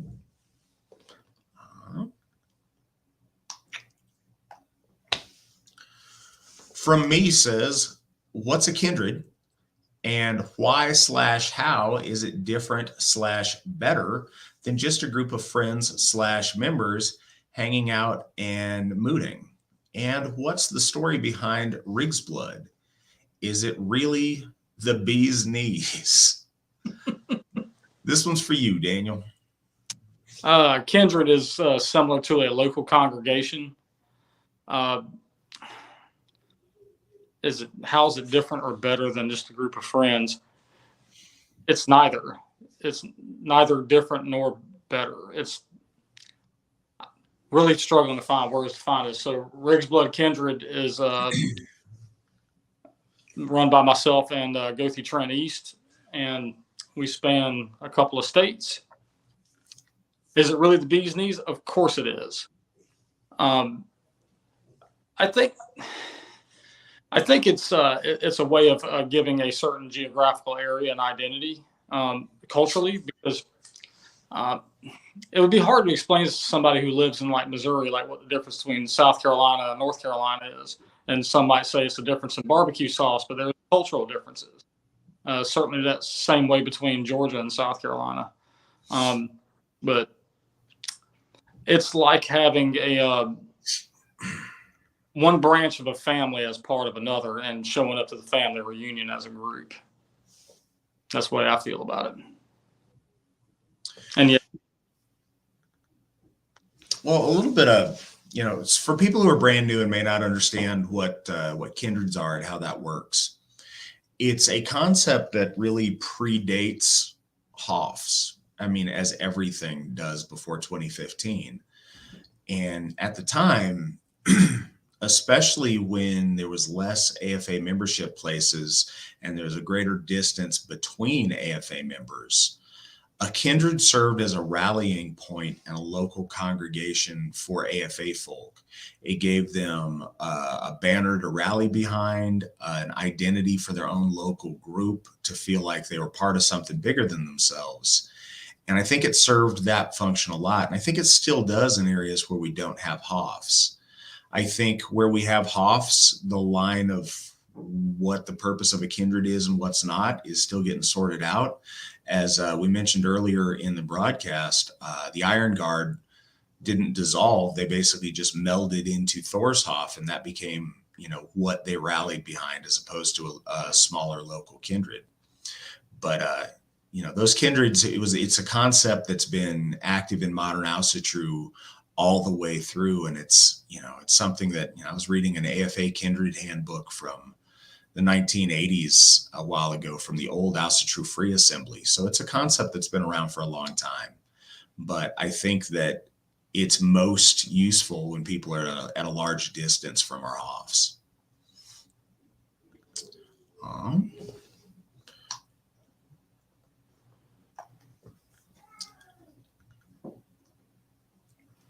So we've got one more question left on the docket. We've been going for about an hour and 40 minutes. If you guys have any more questions or anything you'd like to hear us talk about, or hear us give our opinions or our thoughts on, please don't hesitate to throw that up, and we'll get to this question and see what we get in the meantime. William, do you think the traditionalist Christianity and AFA have the ability to exist and to build a better society in modern times? What do you think, Daniel? Part of me wants to say yes, and there's also parts of me that would say I think Christianity is poison in the blood of European man and woman. But I think we have the same issues, and I think we face the same challenges, and that's the attack on traditionalism. From some of the previous questions, we were talking about irony and sarcasm and not taking things seriously. I think a lot of that's got to do with the generations that are separated from Sunday services every week. I think that's one of the reasons why piety is at the level that it is at Thorshoff, because in the Deep South, we're only a generation removed from going to church every Sunday. So the answer to the question is yes. I think it could be both ways. Again, I view Christianity as a double-edged sword. My brother is actually a minister, and while we disagree on things unseen, we agree on the challenges I think traditional-minded people face in Western civilization. I like that. I like that you guys agree on or disagree on the unseen, but agree on the challenges that are right before our eyes. I'd have to say that's the case. It's a matter of scope. I think right now, when traditional values in general are under attack so much, certainly Asatru and Christians who are traditionally minded can find a lot of common ground and a lot of practical ways to be supportive of a resurgence of tradition and healthy normalcy in life. I think in the long run, in some kind of a perfect world, no. I think if society was completely back to traditional and we didn't have such a massive leftist, Marxist plague killing the world around us, I think that would be a very difficult alliance of values, and not just from our end, but from their end. It's always difficult for me when we have supportive Christians. On the one hand, I very much appreciate the goodwill and I much appreciate the support from those people as individuals, but it makes me question their Christianity. We are fundamentally doing the wrong things to Christians. And if you're a good Christian that believes your holy book and the tenets of your faith, you're not supposed to be supportive of us. So it makes me question your Christianity. I certainly appreciate the support, and I appreciate all those people. If they're willing to support a pagan organization honoring other gods than theirs, I wish they'd just go ahead and rip the Band-Aid off and come join us and be part of what we're doing. And I'd love to see that. And I think that might be a much more likely situation of what will happen. Michelle asks, Gothi Dan, how do you incorporate the Asatru faith into your marriage? I think what's been most beneficial as far as the Asatru side of our marriage is that it has become the totality of our relationship. We parent as Asatru, or we are, a couple, an Asatru couple. That's become our identity. I think I remember the first Yule that we celebrated as a family, as an AFA family. We were unpacking our Yule tree from the previous year, and most of the ornaments that were in the box or whatever were related to our favorite NFL team and just silliness like that. And I remember thinking that this is all we had to say about ourselves before now. And all of those ornaments are gone now. And, we have runes and Yule box and stuff like that. But I think one of the biggest steps toward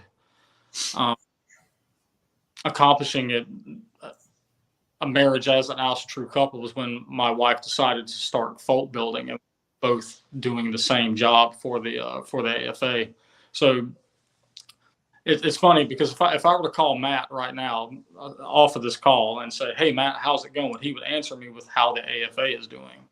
Much the way the conversations happen in my household when I'm talking to my wife, aside from dealing with raising kids or what's for dinner, but a lot of the conversation that we have between the two of us is AFA related. I think that's been one of the biggest things that we've incorporated into our marriage. And I think it's improved our marriage because before we would come home from work and talk about work or talk about a football game or something like that. And within minutes, conversation would be dead. And it's not that way now. Yeah, there's a lot of truth in that. That's absolutely what I do. And I like that I do it, but I think sometimes it may feel impersonal to the people that talk to me, and I hope it doesn't. But yeah, whenever people ask me how I'm doing, that's my answer. My answer is the state of the AFA, or how things are going in the AFA, with an exception. Since I've become a dad, if Aubrey's doing something cool, I throw that in there as well. But it's very seldom a Matt thing, and it's mostly my role as Alsherjargothi and some of my role as father. And I don't think it's not genuine. This is kind of a point I wanted to touch on here because I was reading some of the chat over in the side.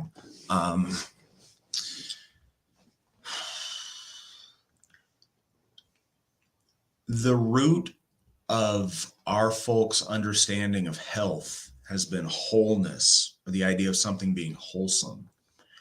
For all aspects of your life to be congruent and to synchronize and to build off of and work and interplay with one another is the best thing that I would strongly encourage all of you guys to try to do the best you can.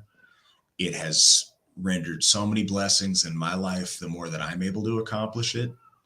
I mean, you're going to have things you do for just recreation and distraction to get your mind off of stuff, and that's fine. We all need that. But in general, if all of the things that matter to you in your life are all woven into a unified whole, then you're never shortchanging the one, or you're never feeling pulled away. If your marriage is built around your relationship to the gods, if your family includes the gods and includes the rest of the AFA, it makes everything just work together in a special way that's hard to describe if you don't have that in your life. But the more I've had that, the better things are. Someone over in the side chat said that they're a folk before faith person, and They just want what's best for our people. And I mean, I also want what's best for our people, so I'm not knocking anybody. But my comment to that is that with Christianity, the traditionalism of traditional European style Christianity is much, much closer to something healthy for our folk than modern leftist, completely anti-traditional poison. But fundamentally, Christianity is toxic to our people. It teaches values that are what have brought us to the place we are in a negative sense. And worshiping a foreign person who's not one of our folk in a foreign creed that's not inherent to us, to our blood, to our ancestry, separates your wholeness as a functional white person and your religiosity over here, and it separates those two. And I think that's bad overall. I think having our faith be part of this identity of who we are is really the glue that holds so much of it together, and it's what we can build that life we want off of. But again, I think those are long-term goals. I think we have much more immediate problems that we don't need to be squabbling with traditionally minded, well-meaning Christians over. Uncle Krampus, did you study Jung while going through the Gothar program? Daniel? No, I did not. I did. When I was going through the course, we had to read, not a lot, but we had to read his Wotan essay. That was part of the core curriculum. But in my time in Asatru, I have, picked up a smattering of Jung. He's such a voluminous writer that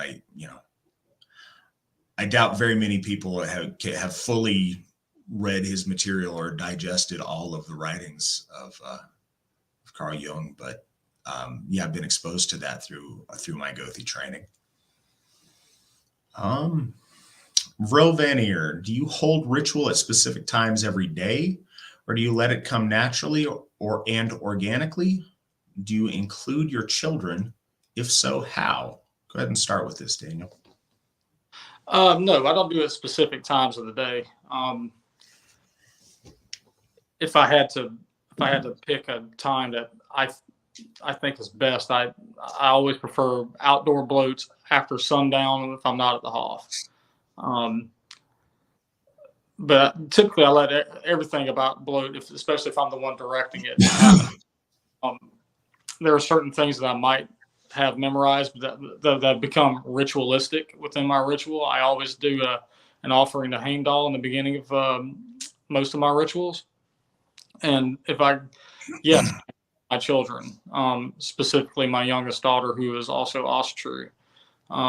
She is the very reason I began this spiritual journey back when she and I were practicing, just the two of us, and she was 8 or 9 years old at the time. I remember she came to me one day and said that she was tired of being the only kid she knew that believed the things that we believed in, and she wanted me to find a community to practice with. And that was initially what got me into the AFA as a member.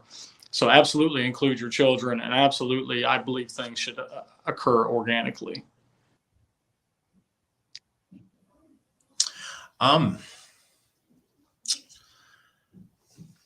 So it depends the purpose of a bloat. On certain holidays, like at midsummer, the closest to high noon, when the sun's highest in the sky, is always the time that I most like to do bloat. At Ostara, I like to do as close to a sunrise or an early morning bloat as I can. Typically, if I'm doing an Odin bloat, I like to do that at night, or maybe just at dusk, where it's that middle ground between day and night. For those kind of bloats, there's things that you shoot for. I don't think that there's a wrong time to do bloat or a particularly inauspicious time. but it all depends on the purpose, on more bloats for an occasion celebration, or, for a particular god for Thanksgiving or for something that way. I don't really shoot for a time.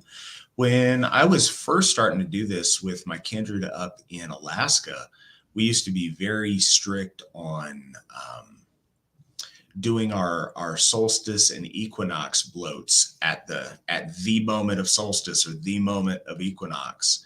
And that was really cool. I miss that in a lot of ways. I'm certainly game for doing it. That becomes difficult for a lot of people depending on their work schedules and other things in life. And family. Sometimes it's not doable for everybody to have a 3:07 in the morning bloat on a weekday. But we did it, and there's a lot of times that, regardless of weather, we did it, and we would do it outside in driving rain, where we had a can of gas that we'd keep the fire going by splashing gasoline on it as we're out bloating in the middle of the rain, because that's when the autumnal equinox happened to hit. So that's when we're out there doing it. So other times I remember doing it at the moment of solstice for winter solstice at Yule, and it was so cold. We had this 10 pallet bonfire, which was amazing, and it was scalding hot, but behind us was so cold. I think it was -25 or so. And so we would constantly be rotating and rotisserie ourselves with the heat. So like we make sure to move around the fire sunwise, but we also rotated ourselves sunwise, because the front of you just be scalding and the back freezing. So we'd have to move around in a circle. But it was cool to do that. That was a lot of fun. As far as incorporating my children, Aubrey's little. She's 2.5 now. So yes, I want her there. She's been, standing in bloat. When I say standing, her mother's been carrying her, holding her in bloat since she was first born. And that's been really cool. Other kids and babies, sometimes when bloats are particularly animated or everybody's, hailing very loudly or enthusiastically, it scares them and they're not used to that. Aubrey's been great with that. She's always been not only well behaved during bloat. It's not so much a behavior as she's not afraid of that. The energy that's there and the intensity of the folk, I think because she's been doing it so long, she doesn't get startled by the loud noise. All of that's comforting and home to her in that situation. And that's always been really special to me. And I think sometimes, she started out hearing me do it. So when Daddy raises his voice in bloat, she knows I'm not mad. She's excited and she recognizes it. It's hard to tell. I hope that's part of it. So Jason asks, and I'll let you take this one first, Daniel. How inherently pagan do you feel Christianity is in its values, in its practices, in its structures, etc.? It's funny you should ask that, because my understanding of Christianity was through the lens of Jehovah's Witnesses, which was a strictly scriptural first century recreation of Christianity. So to answer it, in the Greek scriptures, the New Testament, absolutely not. It was heavily monotheistic. Had a guy preaching a single God and love for all peoples or whatever. As it evolved over the coming centuries, yes, it became much more pagan, where they started taking in, deities from pagan faiths and turning them into saints. But it's part of what attracted me to the idea of practicing Alshatru, because according to my Bible teacher, when I was with Jehovah's Witnesses, all of those celebrations that made church cool were inherently pagan. There was no such thing as Christmas. Jehovah's Witnesses don't celebrate Christmas because it is a rip-off of Yule. So when they took away everything that was cool about it, I wanted to go practice what was cool instead of what was not. Well, it's my own fault for letting Daniel answer this first, because I know we have that in common. Yeah. Daniel stole my answer. No, that's one thing that I'll always be very, very grateful to the Jehovah's Witnesses for. Their presentation of Christianity was honest. They had removed all of the ill-gotten and appropriated things from Christianity, with a caveat, and I'll address that in a second.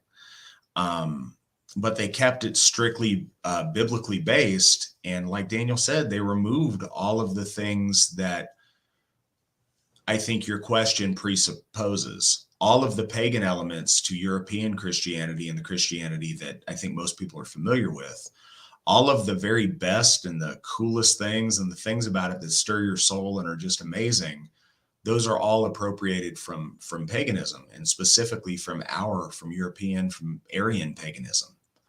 And what's left is very unappealing.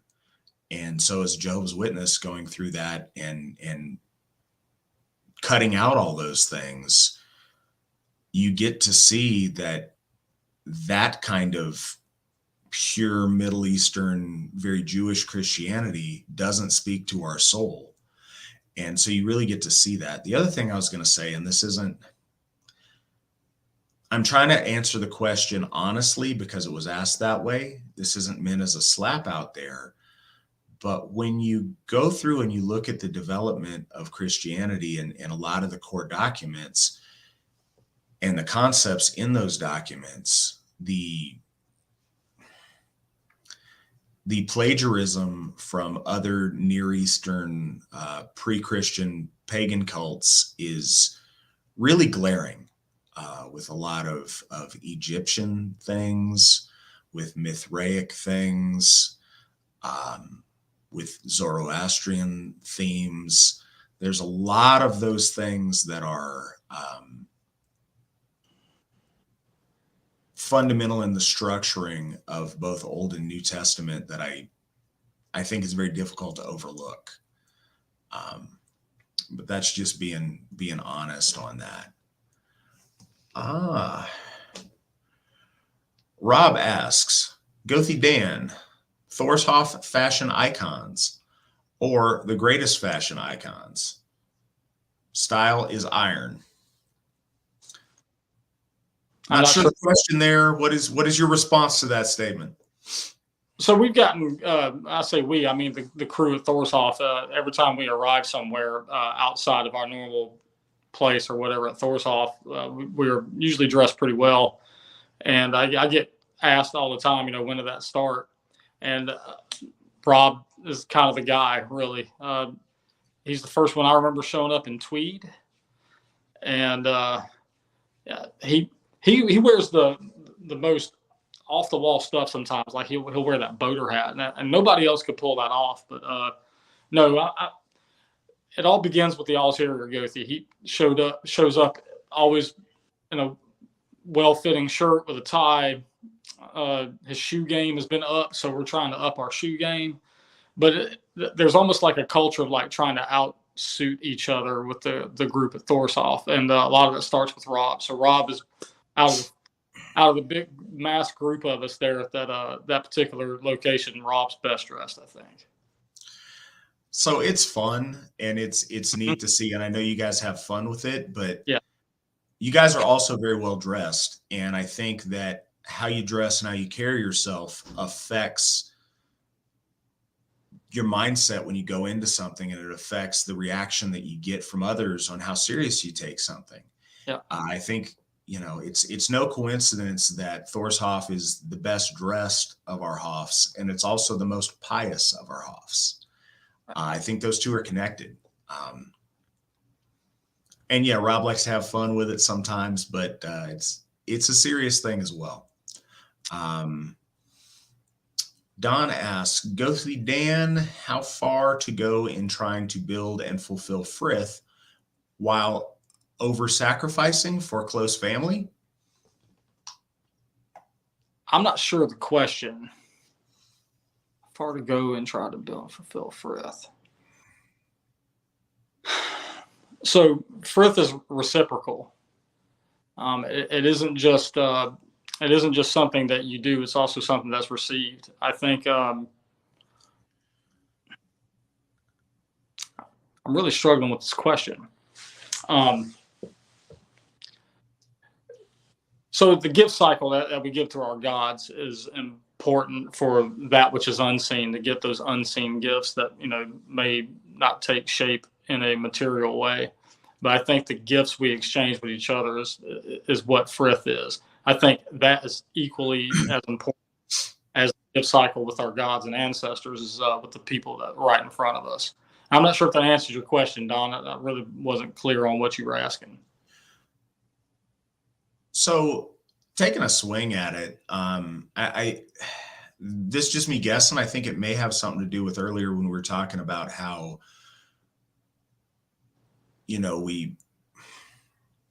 we do Gothi stuff sometimes at the cost of doing family stuff. Oh, okay. And I don't know, this is just what I'm reading into it. I think that, as I was talking about earlier, I don't think it's an either or proposition all the time. And I don't think that there's a right answer. I know people are tempted to say, family first always, but that's not really the case. If my daughter needs to show me a block construction she's made, and I have a member that's calling me because,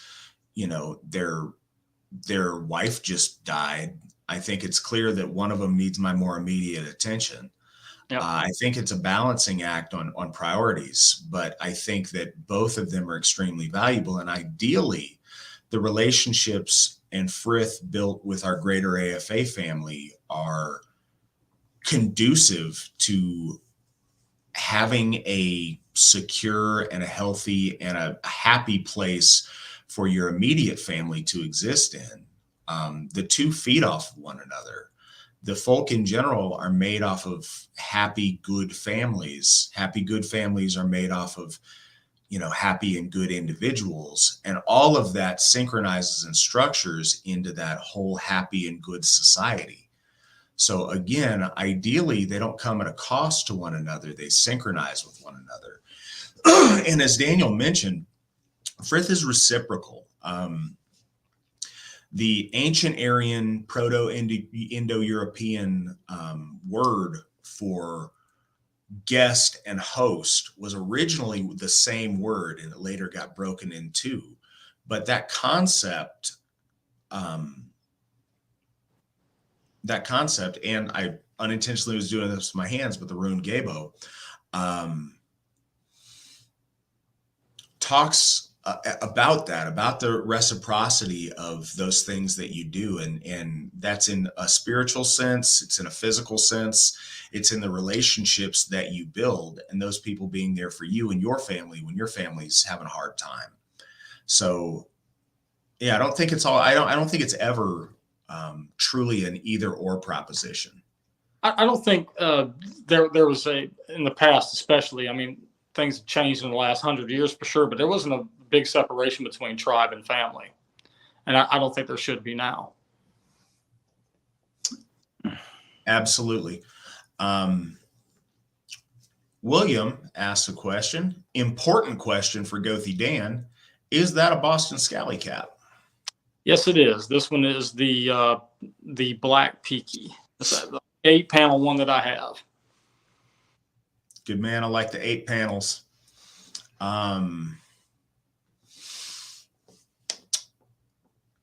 Jason asks, how do you observe Balder? Is it recognized in the AFA practice that Balder is in hell, or has he really died yet? So, Jason, this is something I've been asked a number of times recently, as a matter of fact. In the AFA, and Gothi Dan mentioned this earlier in a previous question, but the question was about how literal our lore is taken. And this is the thing. Time for us is chronological, and that's how we see it. And it makes sense that way for humans and human existence. Mythic time is very different. Our myths tell eternal truths. In the AFA, we believe that Balder is existing in all of his glory in full life and youth and splendor. He is also simultaneously being feasted in and residing in Helheim. And he is also simultaneously reborn and restored and resurgent after Ragnarok. All of those events are cyclical, have happened before, are happening now, can happen again. And those truths don't fit a chronological order, if that makes sense. And I know it's a really out there concept for people that are new or haven't had that much exposure to indigenous mythology. But yeah, we very much believe that our lore and our gods, time functions very different in a mythic sense than it does in our mundane existence. It's funny. I had Go ahead. about Midsummer when I was honored with the opportunity to perform the Balder bloat for Midsummer. I remember walking around the ritual circle there, which is a beautiful space out there. And I remember going over just little things in my head, like, where do I look when addressing Balder? Do I look up or do I look down? And I remember posing that question to you at the time, and that was how you explained it to me. And really, as a Gothi, I'm not the big lore guy. I know the lore and I understand the lore, but something about that conversation was like really twisted my mind up, and I started looking at all of the stories I mentioned earlier in the creation story. So that was a big pivotal conversation that you and I had back at Midsummer.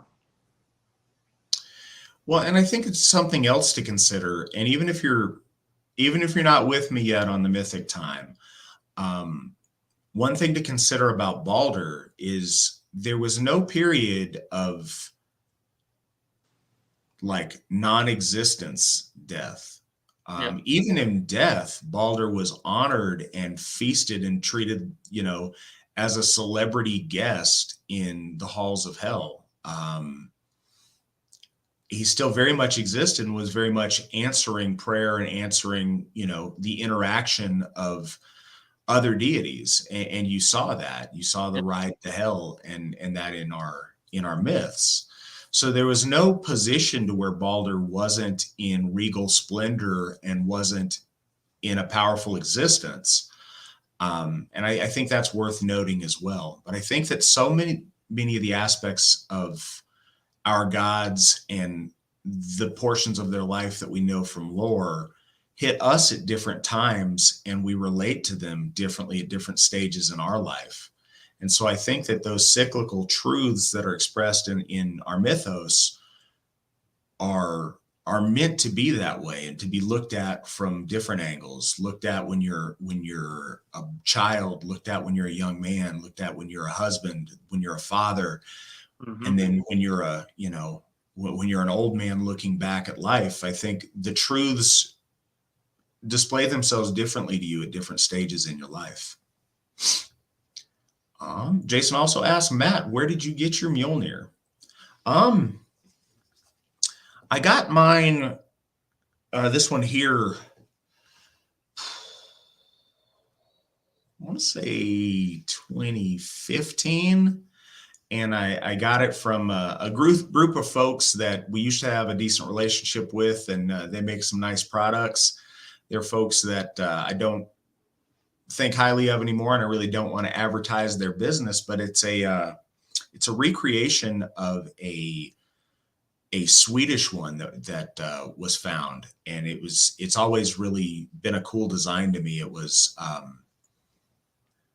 my very first Mjolnir, which was this one's silver and it's overlaid with gold that's largely rubbed off on the face of it, but it's based on the same design of the very first hammer that I found. The first hammer that I ever wore when I first discovered Asatru was a brass one, and it was at the museum shop in the Fifth Avenue Mall in Anchorage. There was this shop back then, and I don't know if this still exists, but it was a thing, and they had all these, I guess, museum kind of curiosities there, and they had a little one of those little spinny things up at the counter of different pendants. And that was the first time I'd seen a Mjolnir pendant in real life. And I liked it. It was squared off. It was beefy. It felt right. And so that was the first hammer that I ever had. I gave that to my daughter at her naming, and she's got it on a little piece of yarn now. It's still kind of too big for her. But yes, that's a little bit about this hammer. So we've already answered this, but if you could give us the rundown again. Not sure if this has been asked, but can you tell us about the grave at Thorshoff, both the man and the restoration? Sure. The gentleman's name is Philip Buffet. The grave, I think we dated it at almost 120 years. I might be off a little bit on my math there. When we first acquired the property, the stone was staked out by a couple of almost like surveyor's flags, so people don't run it over with a mower or park on top of it. But it was in at least 20 pieces when we got there. And the Alsherjargothi was really passionate about us getting a replacement stone, which we did just before Ostara of 21, maybe, yeah, 21. And we got the life and death runes on there, and it's fenced off with some nice gravel. But we don't know a lot about the guy, except for that he was married to a woman named Sarah, who is actually in the graveyard across the street from Thorshoff.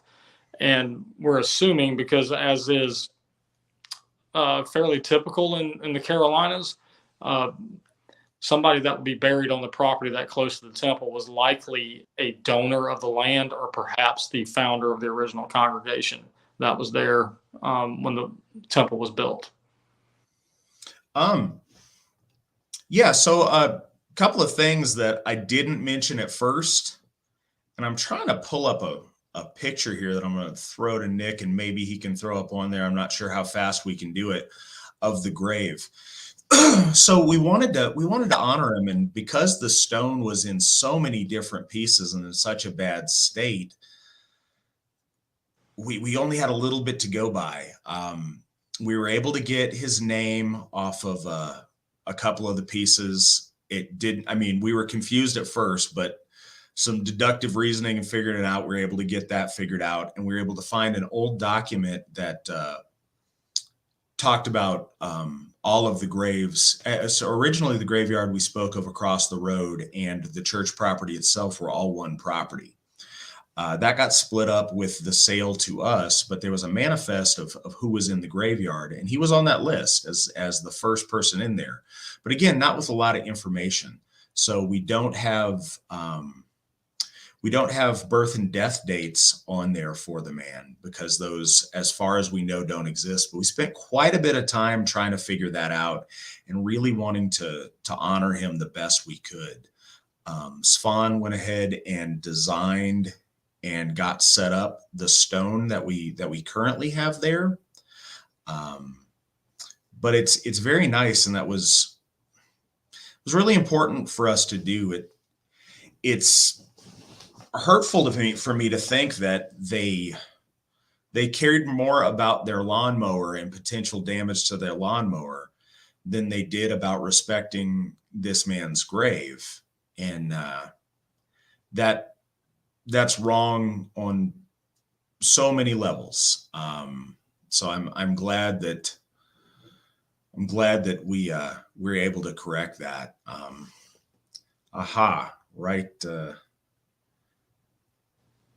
Right here. Let me see if these will go through, and if there's any way for Nick to throw them up, it'd be awesome.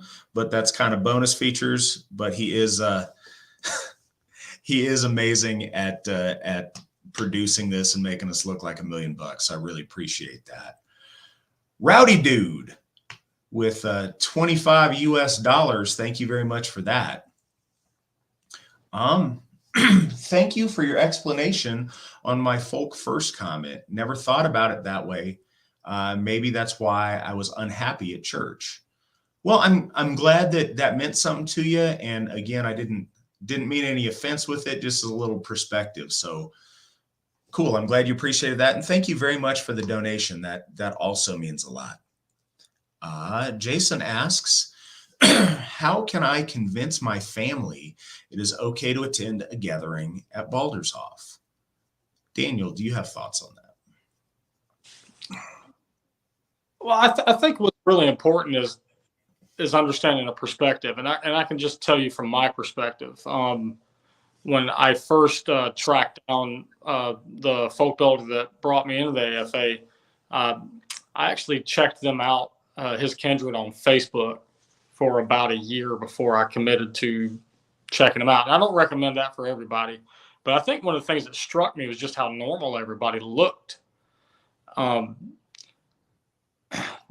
That's super important. Not everybody's going to be wearing, nobody actually in the AFA is going to be wearing like a bear pelt or something like that, or looking silly with some other kind of costuming. I think letting your family know that they're going to be surrounded by normal people that are fruitful and pious and take the religion very seriously, I think it's a step in that direction. I think if you show them pictures from our websites, our different Hoff district websites and the main website, our social media, and just show them how normal they look, because we are just normal people.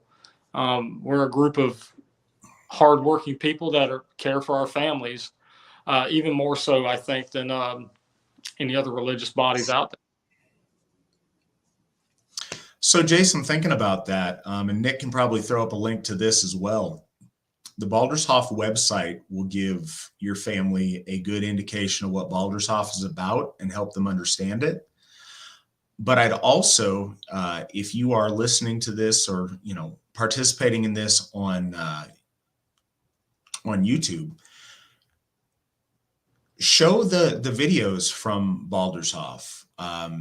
We have a number of videos from Fall Fest now and Fall Fest in the past, and a picture's worth 1,000 words. And I think looking at that, I don't know where your family's current stance is on it, but it really shows that we're, happy, nice families doing something that we love. And there's nothing scary or bad about anything we're doing. And I think those are really good ways to put our best foot forward. And invite your family to go with you if they want to come. I think putting that out there, even if they don't take you up on it, just the gesture has a power within itself, I think. So I saw Cliff over on the side, and I don't know if Nick's going to throw it up because a lot of it was about Terry Rumpf, and we'd already addressed that. But the part about getting your will in is really important. One thing that I want to urge all of you guys to do, and Nick can throw the link up to the do your own will. Couldn't even get it out of my mouth before he had it up. Look at you, Nick. I appreciate it. I've seen a lot of people in the AFA. I say a lot of people. I've seen a number of people who death has hit them and they didn't have a will in place. And as a result, the things that they wanted done with their remains and their funeral service and those type of things, their wishes and their family's wishes were different. And they didn't end up getting what they wanted in the end. And that's tragic. Some of these men and women died as elderly people and, saw this coming for some time. Some folks, had diseases that they knew were coming. Others in a much more tragic sense. Others, one gentleman, at a very young age, I think at 30 years old, was murdered. And, so death can come at any time. And a very, very simple but very important thing to do is to get your affairs in order and get a will done.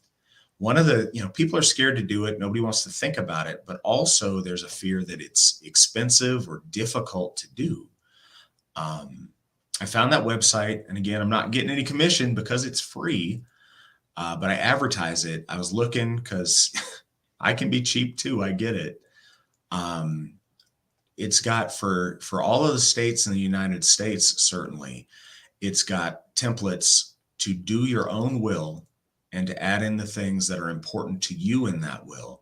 And it literally takes 10 minutes to do. It's absolutely free. There's no excuse not to do it. But there's a second step.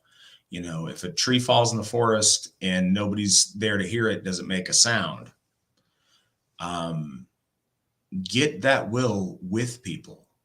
A signed copy of that will that's legal with your family, but also please send that to our law speaker at an address that hopefully Nick can also throw up for you, so that we have it. Whatever you want in your will, whatever your last, what you want, we want to have that somewhere. So when you pass, we can be aware of what you wanted, and we can show that to the people making the decisions and ensure that you get what you want in death. I'm very passionate about it. It means a lot to me, and please do that. Michelle asks, Daniel, could you talk a little about the upcoming event Winter Finding at Thorshoff? Absolutely. I would have to check out the date. I can't remember it right off the top of my head, but it's typically going to fall on the last Saturday of the month. We'll be holding a food pantry as we typically do from 11 to 1 p.m. And then the event starts immediately following that. This is a favorite of Witten's Fawn, and being a hunter. So we exchange gifts with the god Uller. Place for Spawn after the bloat to bless people's hunting weapons so that you have a successful hunt. All right. Vril Vanier asks, is it ever important to distinguish differences between the branches of heathenry, i.e. Nordic, Germanic, Anglo-Saxon, etc.? No, I don't think that's important. It's fun and it's interesting if you're doing it for a deeper understanding of history, or for a scholarly insight into something, or if your ancestry is very specifically tied to a particular region in Europe. Those things can be fun and meaningful to you, but fundamentally important, no, I don't think so, because fundamentally, these are our gods, and their relation to you exists now and not in an ancient period. The three cultures that you mentioned all overlapped, and the same family through the generations of their life could have gone through with one line, father to son, all three of those different cultures you mentioned.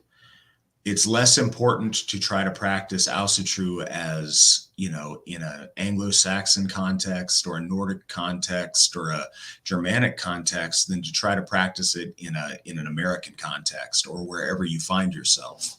Asatru is here and now and today, and it's not confined to a specific region or a specific time of the past. It lives in our blood. It's confined to us as a race, as a people. Vanier also asks, did you guys ever look up his name to find more info on sites like Ancestry? Yes, we did. We tried to look up his name in a lot of places. Trouble is, there is a number of Bethés in the Carolinas, and there's another Philip Bethé that we know for a fact is not this guy, that also lived in North Carolina, very, very close to where this guy lived. So it's been very difficult, but no, we spent, because to get a tombstone made and everything that way takes a very long time. We spent probably a year trying to research it to find out more information. And we really can't on the gentleman. We found out as much as we can, and that's what we ended up going with. But no, we did. We absolutely tried that. Lawrence Forbes with another 10 Canadian dollars. Thank you so much, Lawrence. We appreciate it. While on the subject of death and dying, does the AFA have a stance on medical assistance in dying for chronically ill people / patients? No, but we have a stance on getting what you want done. Part of that will site that I mentioned also has advanced medical directives on it, and you can do that at the same time. And that's worthwhile to file with us. Brandy was talking about this, but she has, I don't know what you call it now, but I make a note of this. I want to encourage people to do this, but a card in her wallet that says, that she is Asatru, that she doesn't want Catholic or Christian last rites administered to her, and with contact information for her family, but also for her clergy, so that if there needs to be, if there's a dying process and someone needs to be there to see to the those last moments of life and any ritual practice, that they contact a Gothi or a Githya, and not a faith that isn't hers. So in that sense, we encourage everybody to take responsibility and take ownership of their life and of their death in the way that they can, and to have those directives in place, and to, as best you can, make it clear what you want done. Because I've seen people in this situation too, where they will have a loved one that finds themselves incapacitated and they don't know what that person wanted.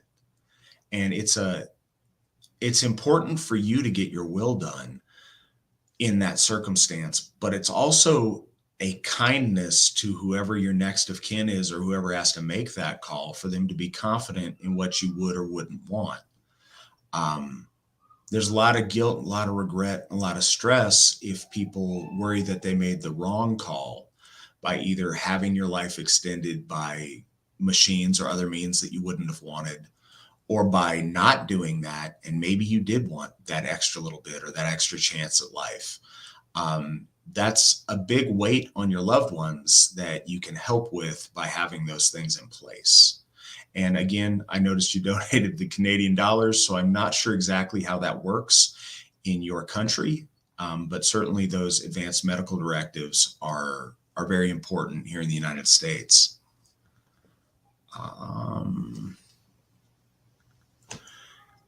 Is there a second language that the AFA suggests to learn/use to communicate between members other than English?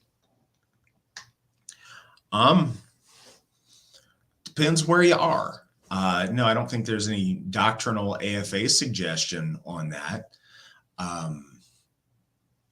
Depends who you want to talk to and where you got family and where you got other members. We have, just thinking of all the different countries that we have AFA members in, I would say, if you want to talk to other AFA members, your most useful would be, well, I say this, but the Scandinavians all speak English. So I think the most bang for your buck would probably be to learn Italian right now. Because I'm not sure how well all of those guys speak English. Again, if you want to, because it's fun and you want to talk to other AFA members, the biggest international membership in a non-English speaking country is our members in Sweden. So learning Swedish, I think, would be useful that way. But that's what I have for suggestions. I don't know, Daniel, do you have another suggestion? I'd say any European language other than English would be good to learn. I mean, some folks may need to speak other languages for their job or something like that. But as far as like within communicating with our European folk, yeah, pick another European language and use that.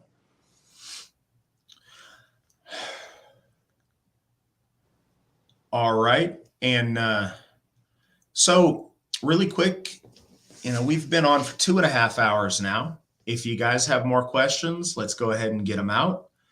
If not, we'll call it a night here in a second. But Nick was able to pull it off. He's got a picture of the tombstone, and the two pictures I sent are actually both of the same stone. One is just up close and one's at a distance. So that is the stone that we had made. There's a lot of glare on it. I apologize. I took those pictures, but that's the nice new stone we got for Philip. And then that's it. We kept the original pieces that were there the best we had. And yeah, that's what we did to honor him. And hopefully that's something that he appreciates. very, very happy Swanning and his family were able to take care of that the way they did. That actually came out better than any of us expected. Yeah, it's beautiful. It's beautiful. So I think that's really important. All right, guys. Well, thank you guys for being here tonight. Thank you for all of the questions, all of the participation. Letting me have the evening talking to my friend here is always nice. I appreciate you guys being here and sharing it with us. Daniel, thank you so much. Thank you for all that you do. Thank you for being on the show tonight. It's been a pleasure having you, and we hope to have you on again. Appreciate it, man. It was a huge honor. Just to lay in a string of all of my best friends that have already been on here. So hanging out with you and talking Asatru, man, fun way to spend the evening. I appreciate it. All right. Well, you have a good night, and everybody out there listening, I hope you guys have a good night. Hail the gods, hail the folk, hail the AFA, and remember, victory never sleeps. Good night, guys. Good night, guys.